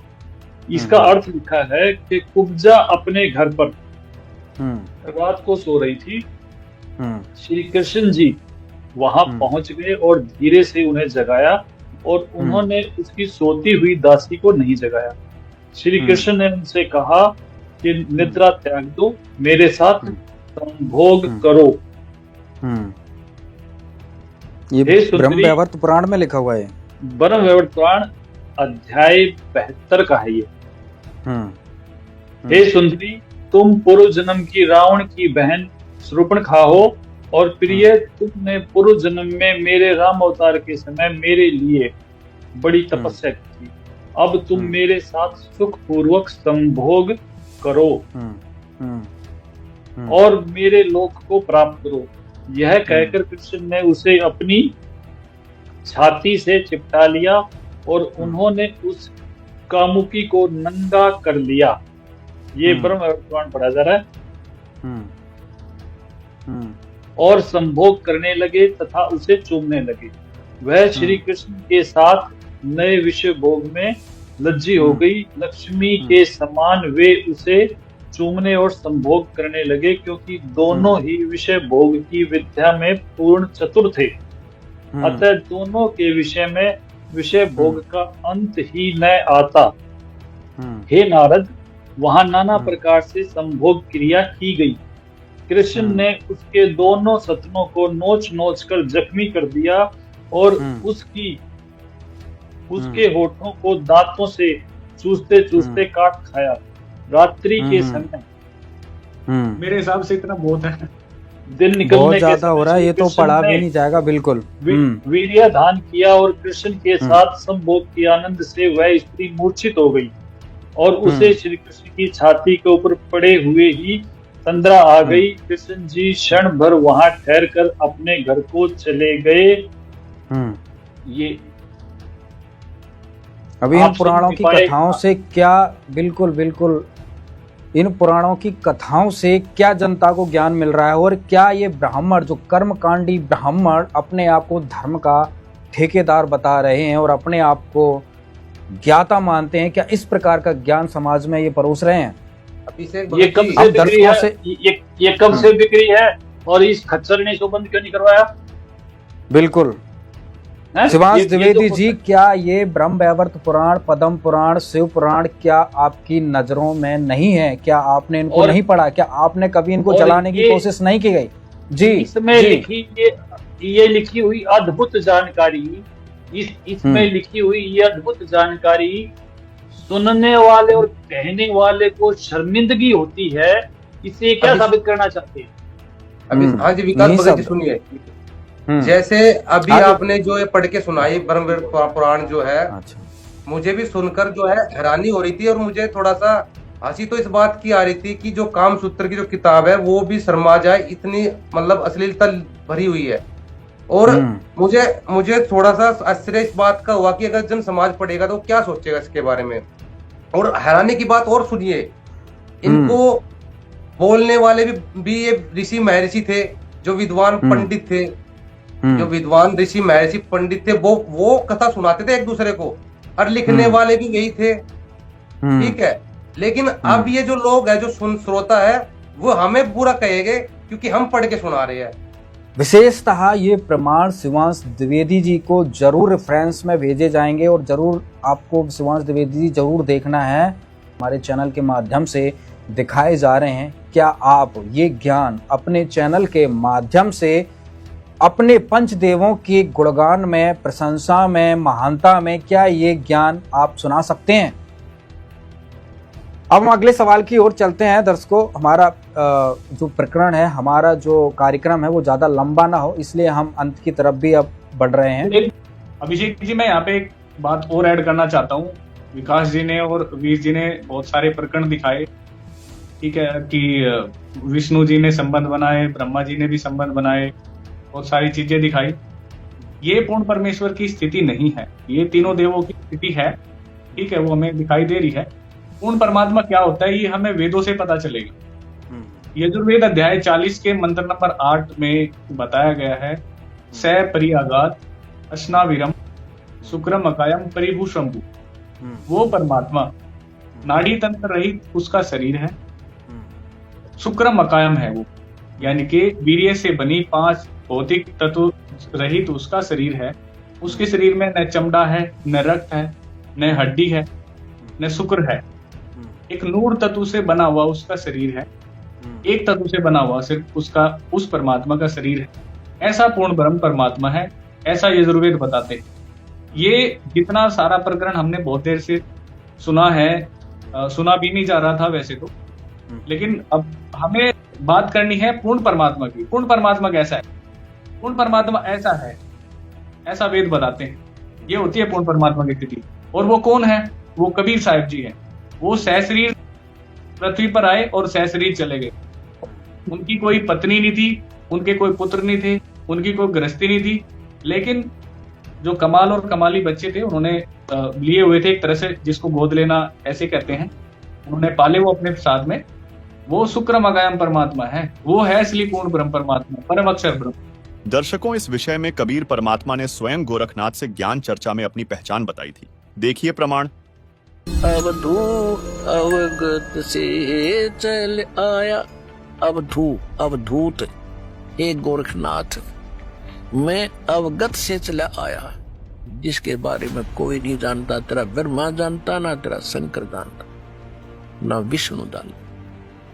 अवधू अवगत से चल आया, मेरा कोई भेद मर्म ना पाया। ना मेरा जन्म ना गर्भ बसेरा, बालक बन दिखलाया।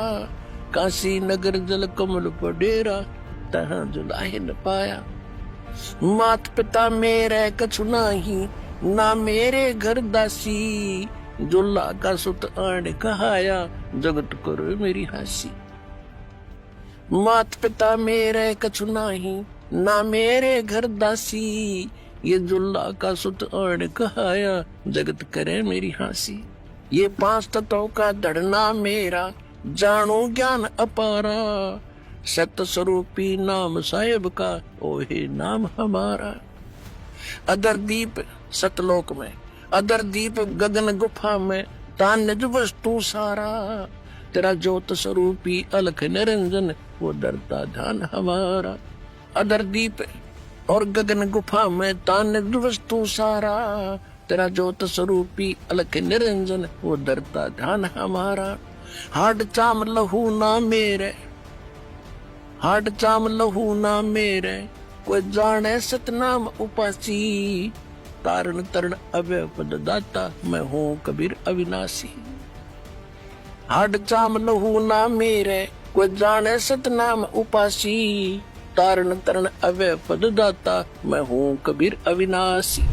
बिल्कुल, आपने जो प्रकरण बताए बहुत बखूबी से समझ में आ रहे हैं और आज की जो जनता है, आज के जो व्यूअर्स हैं वो पढ़े लिखे हैं और वो सारी चीज़ें समझ चुके हैं। तो अब इसमें ज़्यादा डिटेल में हमें ज़्यादा जाने की ज़रूरत नहीं है, क्योंकि ये ऐसे प्रकरण हैं जो कि कहीं ना कहीं शर्मिंदगी हमें देते हैं और जो धर्म के ठेकेदार बने हुए हैं उन्हें इस पर विचार करने की ज़रूरत है। संत रामपाल जी महाराज के ज्ञान को सुनकर उस पर विश्लेषण करने की ज़रूरत है और उसको लागू करने की ज़रूरत है। मुझे तो नहीं लगता है कि पुराणों की कथाएं, ब्रह्मा विष्णु महेश की ये क्रीड़ाएं लोगों का मोक्ष करा देंगी। हितेंद्र अत्री जी, मेरा आपसे सवाल है, जिस तरीके से ये गुंडों को लेके और उस जगह पर पहुंच जाता है, एक पब्लिक प्लेस में पहुंच जाता है, वहाँ पे हुड़दंग करता है और जिस तरीके से वहाँ पे संत रामपाल जी महाराज के भक्त होते हैं और कुछ माताएं बहनें भी वहाँ पे, महिलाएं भी होती हैं, जिस तरीके से वहाँ पे बदतमीजी कर रहे होते हैं, क्या ये जायज़ है? जहाँ पे ये स्टॉल लगी हुई थी, ये सब डिविजन मजिस्ट्रेट के अंडर आता है कि वो परमिशन देते हैं, उसके बाद ही ऐसा कोई जो है हम स्टॉल लगाते हैं किसी भी कार्यक्रम में, चाहे कोई मेला है या कोई और कोई प्रोग्राम है। जो ये संत रामपाल जी के फॉलोअर्स जिन बुक्स को सर्कुलेट कर रहे हैं पब्लिक के अंदर, तो इनके बारे में ऑलरेडी गवर्नमेंट ऑफ इंडिया है जो ये सारा पूरा पता करवा चुकी है, तभी तो इनको कभी रोका नहीं गया। और आप देख रहे होंगे कि कुछ लोग, चंद लोग होते हैं जो विरोध करते हैं। बड़े बड़े IAS ऑफिसर, IPS ऑफिसर जब उनके पास ऐसे मामले जाते हैं तो वो मुकदमा दर्ज करने के लिए भी मना कर देते हैं, क्योंकि वो उनकी नॉलेज में आ चुका है कि ये ऐसा कुछ भी नहीं है इसके अंदर। और अगर इस प्रकरण की बात करें, देखिए, हम जब भारतीय संविधान हमें अधिकार देता है कि हम अपने धर्म का प्रचार कर सकते हैं, शांतिपूर्ण तरीके से कर सकते हैं, लेकिन कोई भी धर्म हमें गुंडागर्दी करना नहीं सिखाता। जब ये लोग इतने ही धार्मिक हैं, तो आप अगर इस वीडियो में देखोगे तो इन्होंने क्या कर रखा है, एक बेचारी महिला बीच में खड़ी है और वो उसको कितनी गंदी तरह से घूर रहे हैं और उल्टा उनको वहां से जाने के लिए भी बोल रहे हैं और ऊपर से रास्ता भी रोके खड़े हुए हैं। कहीं पे आप देख रहे हो कि पूरे वीडियो के अंदर कहीं भी निकलने का रास्ता नहीं दिया जा रहा उस लेडी को, और साथ में उसके साथ जेंट्स खड़े हैं, उनके साथ भी वो बड़ी बदतमीजी से पेश आ रही हैं। इन लोगों का जो मकसद है न्यूसेंस क्रिएट करना है।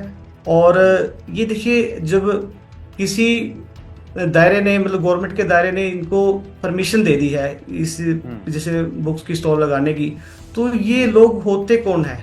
देखिए, एग्जीक्यूटिव मजिस्ट्रेट बोला जाता है SDM को, और वो अपने जो सब डिवीजन में मजिस्ट्रेट होता है, जब उसने एक परमिशन दे दी, यानी वो कोर्ट का ऑर्डर हो गया, कोर्ट की परमिशन हो गई, तो उसको चंद मतलब गुंडागर्दी करके लोग वो ये बात बोल ही नहीं सकते कि आप यहाँ से इसको हटाओ। उनके पास ऐसे कौन से कानून के तहत ऐसी पावर आ गई जो वो उनको मतलब कि ऐसे हटने के लिए बोल रहे हैं और गालियां दे रहे हैं वहां पे गंदी गंदी। एक औरत की जो लज्जा है वो भंग हो रही है क्योंकि उनको वर्ड्स ऐसे से यूज कर रहे हैं, उनके गुरु को गालियां दे रहे हैं। फिर अभी तक कार्रवाई क्यों नहीं की? आपने कार्रवाई अभी तक उस पर क्यों नहीं की? क्या एफआईआर वगैरह कोई दर्ज नहीं होगी उस पर इस मामले में? देखिए अभी कार्रवाई चल रही है और मैं माफी चाहता हूँ कि ये मामला जो है मेरे नॉलेज में जो लेट आया है और जैसे ही मेरी नॉलेज में आया है मैंने इसकी पहले देखो जब भी कोई बात कोई देखना होता है ना ऐसा लीगल का जो एक्शन के लिए देखना होती चीज तो उसके लिए पहले देखना पड़ता है कि क्या कहाँ पे क्या बनता है, क्या क्या इनकी किसकी खामियां है या क्या लोगों ने किया है, किस तरीके से ये जो है अपना गलत जो है ये अपराध को मतलब अंजाम दे रही है।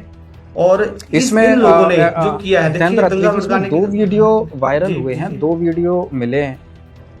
हाँ अत्रे जी एक मिनट, इसमें ना 2 वीडियो हमें प्राप्त हुए हैं। एक वीडियो तो संत रामपाल जी महाराज के भक्तों की तरफ से बनाया गया है जिसमें ये बदतमीजी कर रहा है। दूसरी वीडियो इसने अपने YouTube चैनल पर भी डाला है जिसने अब इसके तरफ से रिकॉर्ड किया गया जिसमें किताबों को जला रहा है। तो अगर इन सबूतों को अगर कलेक्ट किया जाए तो किस प्रकार के आरोप इस पर केस मुकदमे दर्ज हो सकते हैं? देखिए भारतीय न्याय संहिता के तहत जो सेक्शन 298 से लेके 302 तक है अब, तो उसके अंदर जो रिलीजन के बारे में जो भी हम गलत करते हैं उसके बारे में प्रावधान दिए हुए हैं। जैसे जिन पुस्तकों को ये जला रहा है, अब देखिए उनके अंदर बहुत सारे ग्रंथों के जैसे गुरु ग्रंथ साहिब का भी उसमें मतलब बहुत सारी बातें हैं उसके अंदर, संतों की वाणियां हैं और उसमें कहीं ना कहीं देवताओं की फोटो भी लगी होगी, तो उन चीजों को वो सार्वजनिक तौर पे जला रहा है। तो ये घिनौना अपराध है और इसमें अभी अगर पीछे देखोगे Punjab and Haryana high court की एक जजमेंट है जिसने इसको मतलब सीरियस ऑफेंस माना है। एक मेरे सीआरएम चल रहा था वहां पे, उसमें बताया उन्होंने बिल्कुल क्लियर करके जज साहब ने कि ये किस किताब को? हेलो हाँ जी हाँ किस किताब को माना है? किताब को नहीं, जो रिलीजन के रिगार्डिंग जो ऑफेंस होते हैं जैसे जो जी लोगों की धार्मिक भावनाओं को भी ठेस पहुंचाई है और उन जो संतों की वाणी है, ग्रंथों की वाणी जो उन किताबों में मौजूद थी उनको जलाया है, तो वो एक सीरियस ऑफेंस माना है जो Punjab and Haryana high court ने भी जजमेंट है मेरे पास पढ़ी है, 38 पेज की जजमेंट है और उसमें बड़े इसको बड़े मतलब ब्रीफली उन्होंने मतलब इसको डिफाइन किया है इस चीज को। और दूसरी बात ये है कि ये लाइफ एंड लिबर्टी के भी खिलाफ है। देखो भारतीय संविधान हमें ये इजाजत देता है हमें मतलब कि जीवन और स्वतंत्रता की मतलब जो है कि हम अपनी जो कहीं भी अपना जो रह सकते हैं आराम से, कहीं भी प्रचार कर सकते हैं, शांति तरीके से मतलब इकट्ठे हो सकते हैं। तो यहाँ तो ये उनके राइट्स को भी मतलब कहीं ना कहीं थ्रेट कर रहा है कि क्या, क्योंकि वो जो भी कर रहे हैं एक तो वो दायरे में आके कर रहे हैं, परमिशन के साथ कर रहे हैं, तो उसके बाद ये कौन होते हैं उनको मतलब जबरदस्ती हटाने वाले या गैर कानूनी तरीके से उनको अभद्र भाषा बोल उसमें वीडियो के अंदर जी अत्री जी वीडियो के अंदर एक बजरंग दल का कोई जिला पदाधिकारी अपने आप को बता रहा है, उसका सहारा लेकर इस शिवांश द्विवेदी ने वहाँ पे जो हुड़दंग मचाने की कोशिश की है। क्या इस तरीके के जो और लोग वहाँ पे जो हैं क्या उन पर भी मुकदमा बन सकता है? बिल्कुल मुकदमा बन सकता है क्योंकि बजरंग दल भारत सरकार और ये भारतीय कानून से ऊपर नहीं है और बजरंग दल का कोई वजूद नहीं है ऐसा कि जिसके तहत उनको ऐसी कोई पावर्स मिली हुई है जो वो अपने तरीके से कोई भी किसी भी कार्यक्रम को रुकवा सकते हो या उस कार्यक्रम से कोई चीज हटवा सकते हो। तो ये गैर कानूनी तरीके से गुंडागर्दी है सिर्फ, और इसके अलावा कुछ भी नहीं है और ऐसे लोगों पर कार्रवाई होनी भी चाहिए। और जो भी इस वीडियो को देख रहे हैं मैं उनसे भी गुजारिश करता हूं कि वो अपने अपने इलाके में जहां पर भी घटना घट रही है वहां पे एक रिपोर्ट अपने प्रशासन को दें, क्योंकि आज ये लोग इस स्टॉल को हटा रहे हैं तो कल किसी और चीज को हटाएंगे, क्योंकि अगर हम इनको समय रहते नहीं रोकते तो इनकी गुंडागर्दी दिन ब दिन बढ़ती जाती है। तो और आजकल तो ये धर्म का एक चोला पहन लेते हैं, जबकि आप देखो जब उनको इतनी सारी बुक्स के अंदर से ये बुक्स नजर आई तो उन्होंने अपने जो पुराण हैं और हैं जो कथाएं हैं उन्होंने पहले सुनी भी है, मैंने भी सुनी हुई है। जैसे अहल्या का प्रकरण है, इंद्र देवता के बारे में बहुत सारी कथाएं हैं, उनमें ऐसी ऐसी बातें आती हैं, तो क्या इन्होंने वो कभी नहीं सुनी? और क्या इन्होंने अगर ऐसी बातों से इनको आपत्ति है तो क्या कभी शिव पुराण के ऊपर या देवी पुराण के ऊपर इन्होंने कभी कोई एप्लीकेशन मूव नहीं की किसी भी गवर्नमेंट अथॉरिटी को या कोर्ट के अंदर? अगर आपत्ति थी, यहाँ भी बैठ के बातचीत करी जा सकती थी इनकी, या फिर ये पुलिस को रिपोर्ट करते हैं, या जहां से परमिशन लिए वहां रिपोर्ट करते। ये होता है सभ्य तरीका। लेकिन ये गुंडागर्दी करना, ये कहाँ का तरीका है, और क्या ये हमारी जनता को मान्य होगा? तो हमें तो बिल्कुल मान्य नहीं है, और हम इसके ऊपर वो सब एक्शन लेंगे जो इनके ऊपर बनते हैं, और भविष्य में इनको हर तरीके की जो गैर कानूनी गतिविधियां करते हैं उससे रोकने की पूरी कोशिश की जाएगी। जी, यहाँ पर अंतिम में एक सवाल और करेंगे विकास जी। आप सभी हमारे जितने भी अतिथि आए हैं, वीडियो में चिंगाड़ मार रहा है, चीख रहा है कि मर जाएंगे, किताबें नहीं बिकने देंगे। क्या कहेंगे विकास जी उसके वक्तव्य पर? वो पुस्तकें अभी वीर जी ने पढ़ी हैं, मैंने भी कुछ प्रकरण आपको बताए हैं, और अश्लीलता के अगर इसके पैमाने यही हैं जो भी पढ़ के सुनाए गए हैं, मैं तो ये कहता हूँ कि जो आज हमने वीडियो में पढ़ के भी सुनाया है, अगर ये अपने घर में जाके अपनी माँ बहनों को पढ़ के भी सुना देगा तो भी शायद मैं समझता हूँ अगर एक इंसान भी अगर ये है तो ये शर्म के मारे डूब के मर जाएगा। और ये पुस्तकें तो पीढ़ियों से इनके घर में रखी हैं, तो बंद कौन सी पुस्तकें होनी चाहिए? और अगर इसके अपने वचन भी सत्य है, और ये अपने वचन पे भी है, वो कहते हैं ना कि वचन प्राण जाए पर वचन ना जाए। तो मेरा तो यही है इस दफाड़ी से, यही तो है कि अगर तेरी औकात है बंद करवाने की, तो जहां अश्लीलता है उनको बंद करवाने की कोशिश कर। अभिषेक जी, आपने अभी जो कहा कि इसको बुलाया था और ये नहीं आया, तो पंडों की इतनी औकात कबीर ज्ञान के सामने 600 साल पहले भी नहीं थी और आज भी नहीं है। बस पंडों को इस बात का हृदय घात हो जाता है जब उनसे अन्य कोई वेद, गीता, पुराण को पढ़ता है। ये इनके धंधे को ठप होने की, इनकी दुकानदारी को बंद होने की नौबत आ चुकी है। चारों शंकराचार्यों को आदर के साथ सदगुरु रामपाल जी महाराज जी ने आमंत्रित किया था कि आप आइए, आप अपना ज्ञान बताइए, हम अपना ज्ञान जनता के सामने बताएंगे। दो बार 2009 और 2012 में 2 बार इनको आमंत्रित किया जा चुका है शंकराचार्यों को। अब आप खुद सोचे कि चारों शंकराचार्यों को एक ही मंच पर बुलाया गया और आके अपने ज्ञान को टीवी चैनल के माध्यम से जनता को बताने के लिए कहा गया, और चारों में से एक भी नहीं आया। क्यों नहीं आया? क्योंकि ज्ञान नहीं, अज्ञान है। पूजा तो करते हैं शिव के लिंग की है, और सामने कैसे ठहरेंगे कबीर ज्ञान के?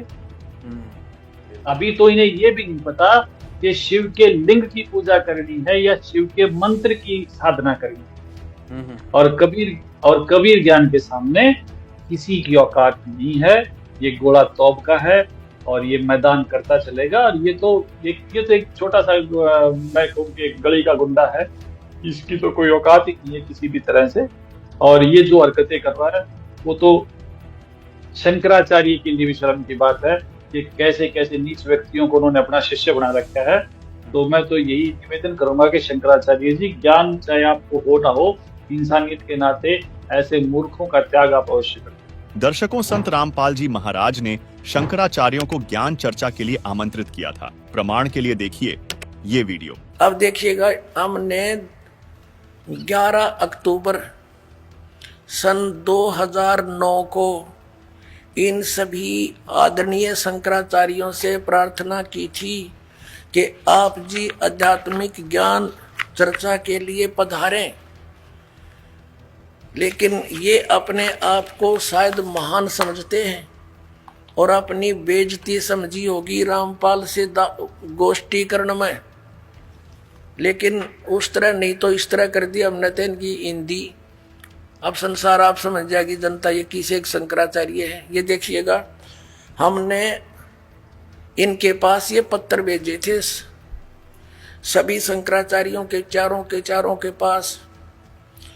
हमारा उद्देश्य प्रार्थना पत्र है। हमारा उद्देश्य विश्व मैत्री, समाज सुधार, आत्म उद्धार, भ्रमित जिज्ञासुओं को शास्त्र अनुसार निर्णायक सद्भक्ति पद्धति प्रदान करना, आध्यात्मिक ज्ञान चर्चा। सभी हिंदू धर्म के माननीय शीर्ष शंकराचार्यों व अन्य सभी आदरणीय आचार्यों से हार्दिक प्रार्थना है कि वे सतलोक आश्रम बरवाला, जिला हिसार, हरियाणा, भारत में एकत्र होकर आध्यात्मिक ज्ञान चर्चा करें ताकि भ्रमित भक्त समाज को सही दिशा मिल सके। उसके लिए हमने यहाँ से इनके पास प्रार्थना भेजी थी और इन्होंने सिग्नेचर दिए हैं। KS नारायण, एडमिनिस्ट्रेटर, श्री श्रृंगेरी मठ एंड प्रॉपर्टीज श्रृंगेरी, इतने। ये 16/8/2009 को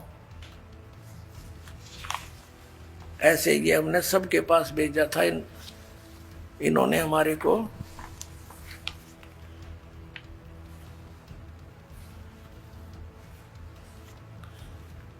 ये पत्र प्राप्त किया। प्रेमचंद्र उपाध्याय, प्रबंधक, ज्योतिष मठ, ज्योतिष आचार्य, ज्योतिष मठ, उसको। तो इस तरह हमने बाई हैंड ले जाके, बाई रजिस्ट्री करवा के, और वो दिन रखा था और 2 चैनलों के माध्यम से करना था। देखिएगा, इन्हीं पत्रों में है ये, इन्हीं पत्रों में ये है, यहाँ पर लिखा है।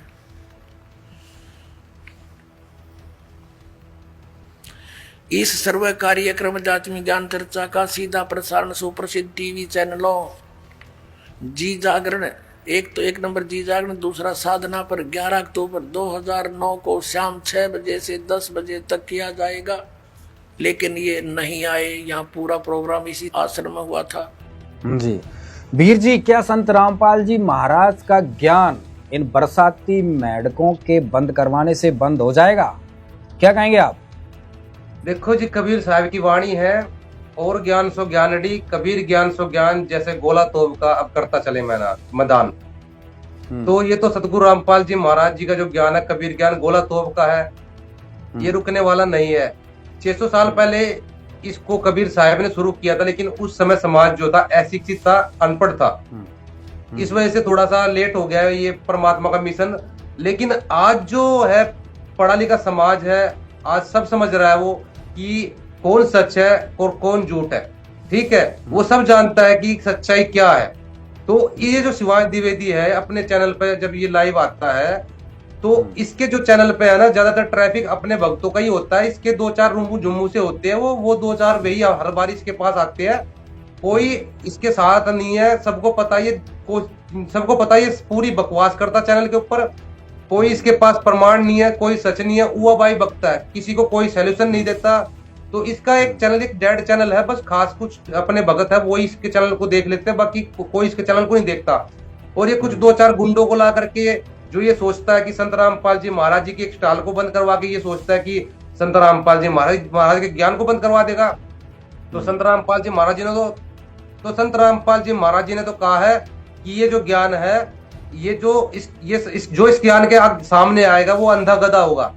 जो इस ज्ञान को रोकने का प्रयास करेगा वो अंधा गधा होगा। जैसे एक अंधा गधा रेल की पटड़ी पे खड़ा हो जाता है और उधर से रेलगाड़ी आ रही होती है, और वो अंधा गधा सोचता है कि कोई मुझे डिस्टर्ब करने आ रहा है, आने दे और मारूंगा लात खींच के।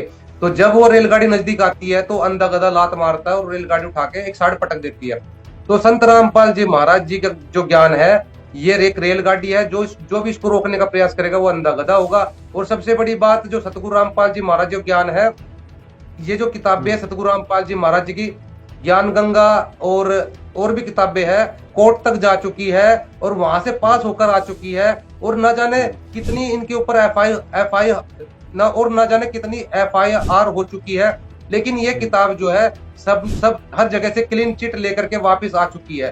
तो मैं सभी अपने भक्तों से ये कहना चाहूंगा, मतलब मैं सभी अपने भगत भाइयों से ये कहना चाहूंगा कि भाई इस किताब को आप निर्भय होकर इसका प्रचार कीजिए। इस किताब के अंदर एक एक बात प्रमाणित है, एक एक बात का प्रमाण संत रामपाल जी महाराज ने दिया है। आपको घबराने की जरूरत नहीं है। जो सतगुरु रामपाल जो ये बात उठा रहा था, कि दुर्गा माता के साथ बलात्कार करने की चेष्टा की। वो कबीर सागर में लिखा हुआ है। अगर कोई बोले कहाँ लिखा हुआ, कबीर सागर में लिखा हुआ। अगर आपको केस करना तो कबीर के ऊपर कीजिए। इसमें जो प्रमाण दिए गए हैं वे पुराणों से दिए गए हैं। अगर आपको कोई आपत्ति है तो वेद व्यास को पकड़िए। इसमें जो प्रमाण दिए गए हैं कीर्तनमानस से दिए गए हैं, वाल्मीकि रामायण से दिए गए हैं। अगर आपको कोई आपत्ति है तो तुलसीदास को पकड़िए, वाल्मीकि जी को पकड़िए।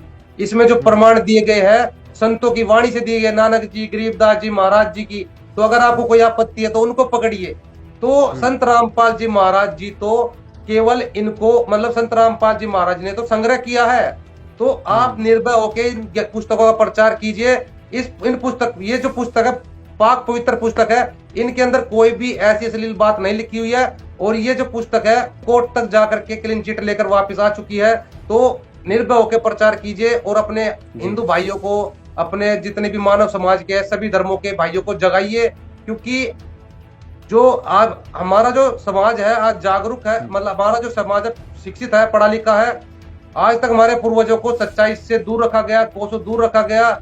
हमारे पूर्वजों को गीता कह रही है कि भूत मत पूजो, पितरों को मत पूजो। हमारे इन लोगों ने जो है इन वेद गीता को धंधा बना लिया। हमारे पूर्वजों को भूत पूजवा के भूत बना दिया, पितर पूजवा के पितर बना दिया। यानी कि जी अब समय आ गया है। बिल्कुल बिल्कुल, अब जनता पढ़ लिख चुकी है, लोग समझदार हो चुके हैं, प्रमाणों को तो संत रामपाल जी महाराज जो है लोगों की नजरों में इसलिए खटक रहे हैं, लोगों को जागरूक कर रहे हैं। संत रामपाल जी महाराज ने लोगों को जगाने का काम किया। हम भी कभी अंधभक्त थे, कभी हम भी इन्हीं के साथ खड़े हुए थे। हम भी अंधभक्ति पाखंड का एक हिस्सा थे, आज जागरूक हो गए। जी। और हमारा जो ज्ञान है वेद गीता पुराण के आधार से है। कोई ये कहता हो कि वेद गीता पुराण से एक एक अपनी मतलब हम जो है ज्ञान गंगा का एक एक श्लोक, एक एक मंत्र, एक एक वाणी इन शास्त्रों से मिलाकर दिखा देंगे और टिका कर दिखा देंगे कि विद प्रमाणित है। जी जी, बहुत बहुत धन्यवाद आपका। कुलदीप जी क्या कहना चाहेंगे अंत में आप? देखो जी, इसको वैसे अध्यात्म का तो ज्ञान है ही नहीं बिल्कुल, लेकिन इसको कानून का भी बिल्कुल ज्ञान नहीं है। ये तो ऐसा कह रहा है कि मैं पिकने नहीं दूंगा, यानी कि इसको कानून की भी नॉलेज नहीं है। दरअसल ये जो सारा मैटर है, कबीर साहब ने, परमात्मा जी ने आज से लगभग 600 साल पहले धर्मदास जी को बताया था कि जो मम संत उपदेश द ढावे वाके संग सबराट बढ़ावे, या सब संत मेहनतन की करनी धर्मदास में तो से वर्णी। कि धर्मदास जो मेरा संत होगा, जो मेरा भेजा हुआ अंश होगा, ये दिए गए ज्ञान के आधार से जो अनुयायी भक्ति करेंगे उनके साथ लोग राड करेंगे जो, और वो कैसे होंगे, वो किस कारण से होंगे। या सब संत महंतन की करनी धर्मदास में तो से वर्णी, या जो अन्य संत महंत होंगे ये उनके कारण होगा। ठीक है, और ये प्रत्यक्ष दिखाई दे रहा है इस घटना से। कबीर परमात्मा ने, जब परमात्मा आए थे, कबीर परमात्मा की और काल की वार्ता हुई है। ठीक है, एक प्रकरण है कबीर सागर में। तो काल ने कहा है कि चलो ये तो मैं समझ गया कि आप ही ईश्वर हो और आप जाओगे भी, लेकिन एक वचन मेरा मानना। तो कबीर परमात्मा ने कहा बताओ भाई कौन सा वचन है तेरा? बोला पहले मेरे दूत जाएंगे, पहले मेरे चेले जाएंगे, उसके बाद आप अपना अंश भेजना।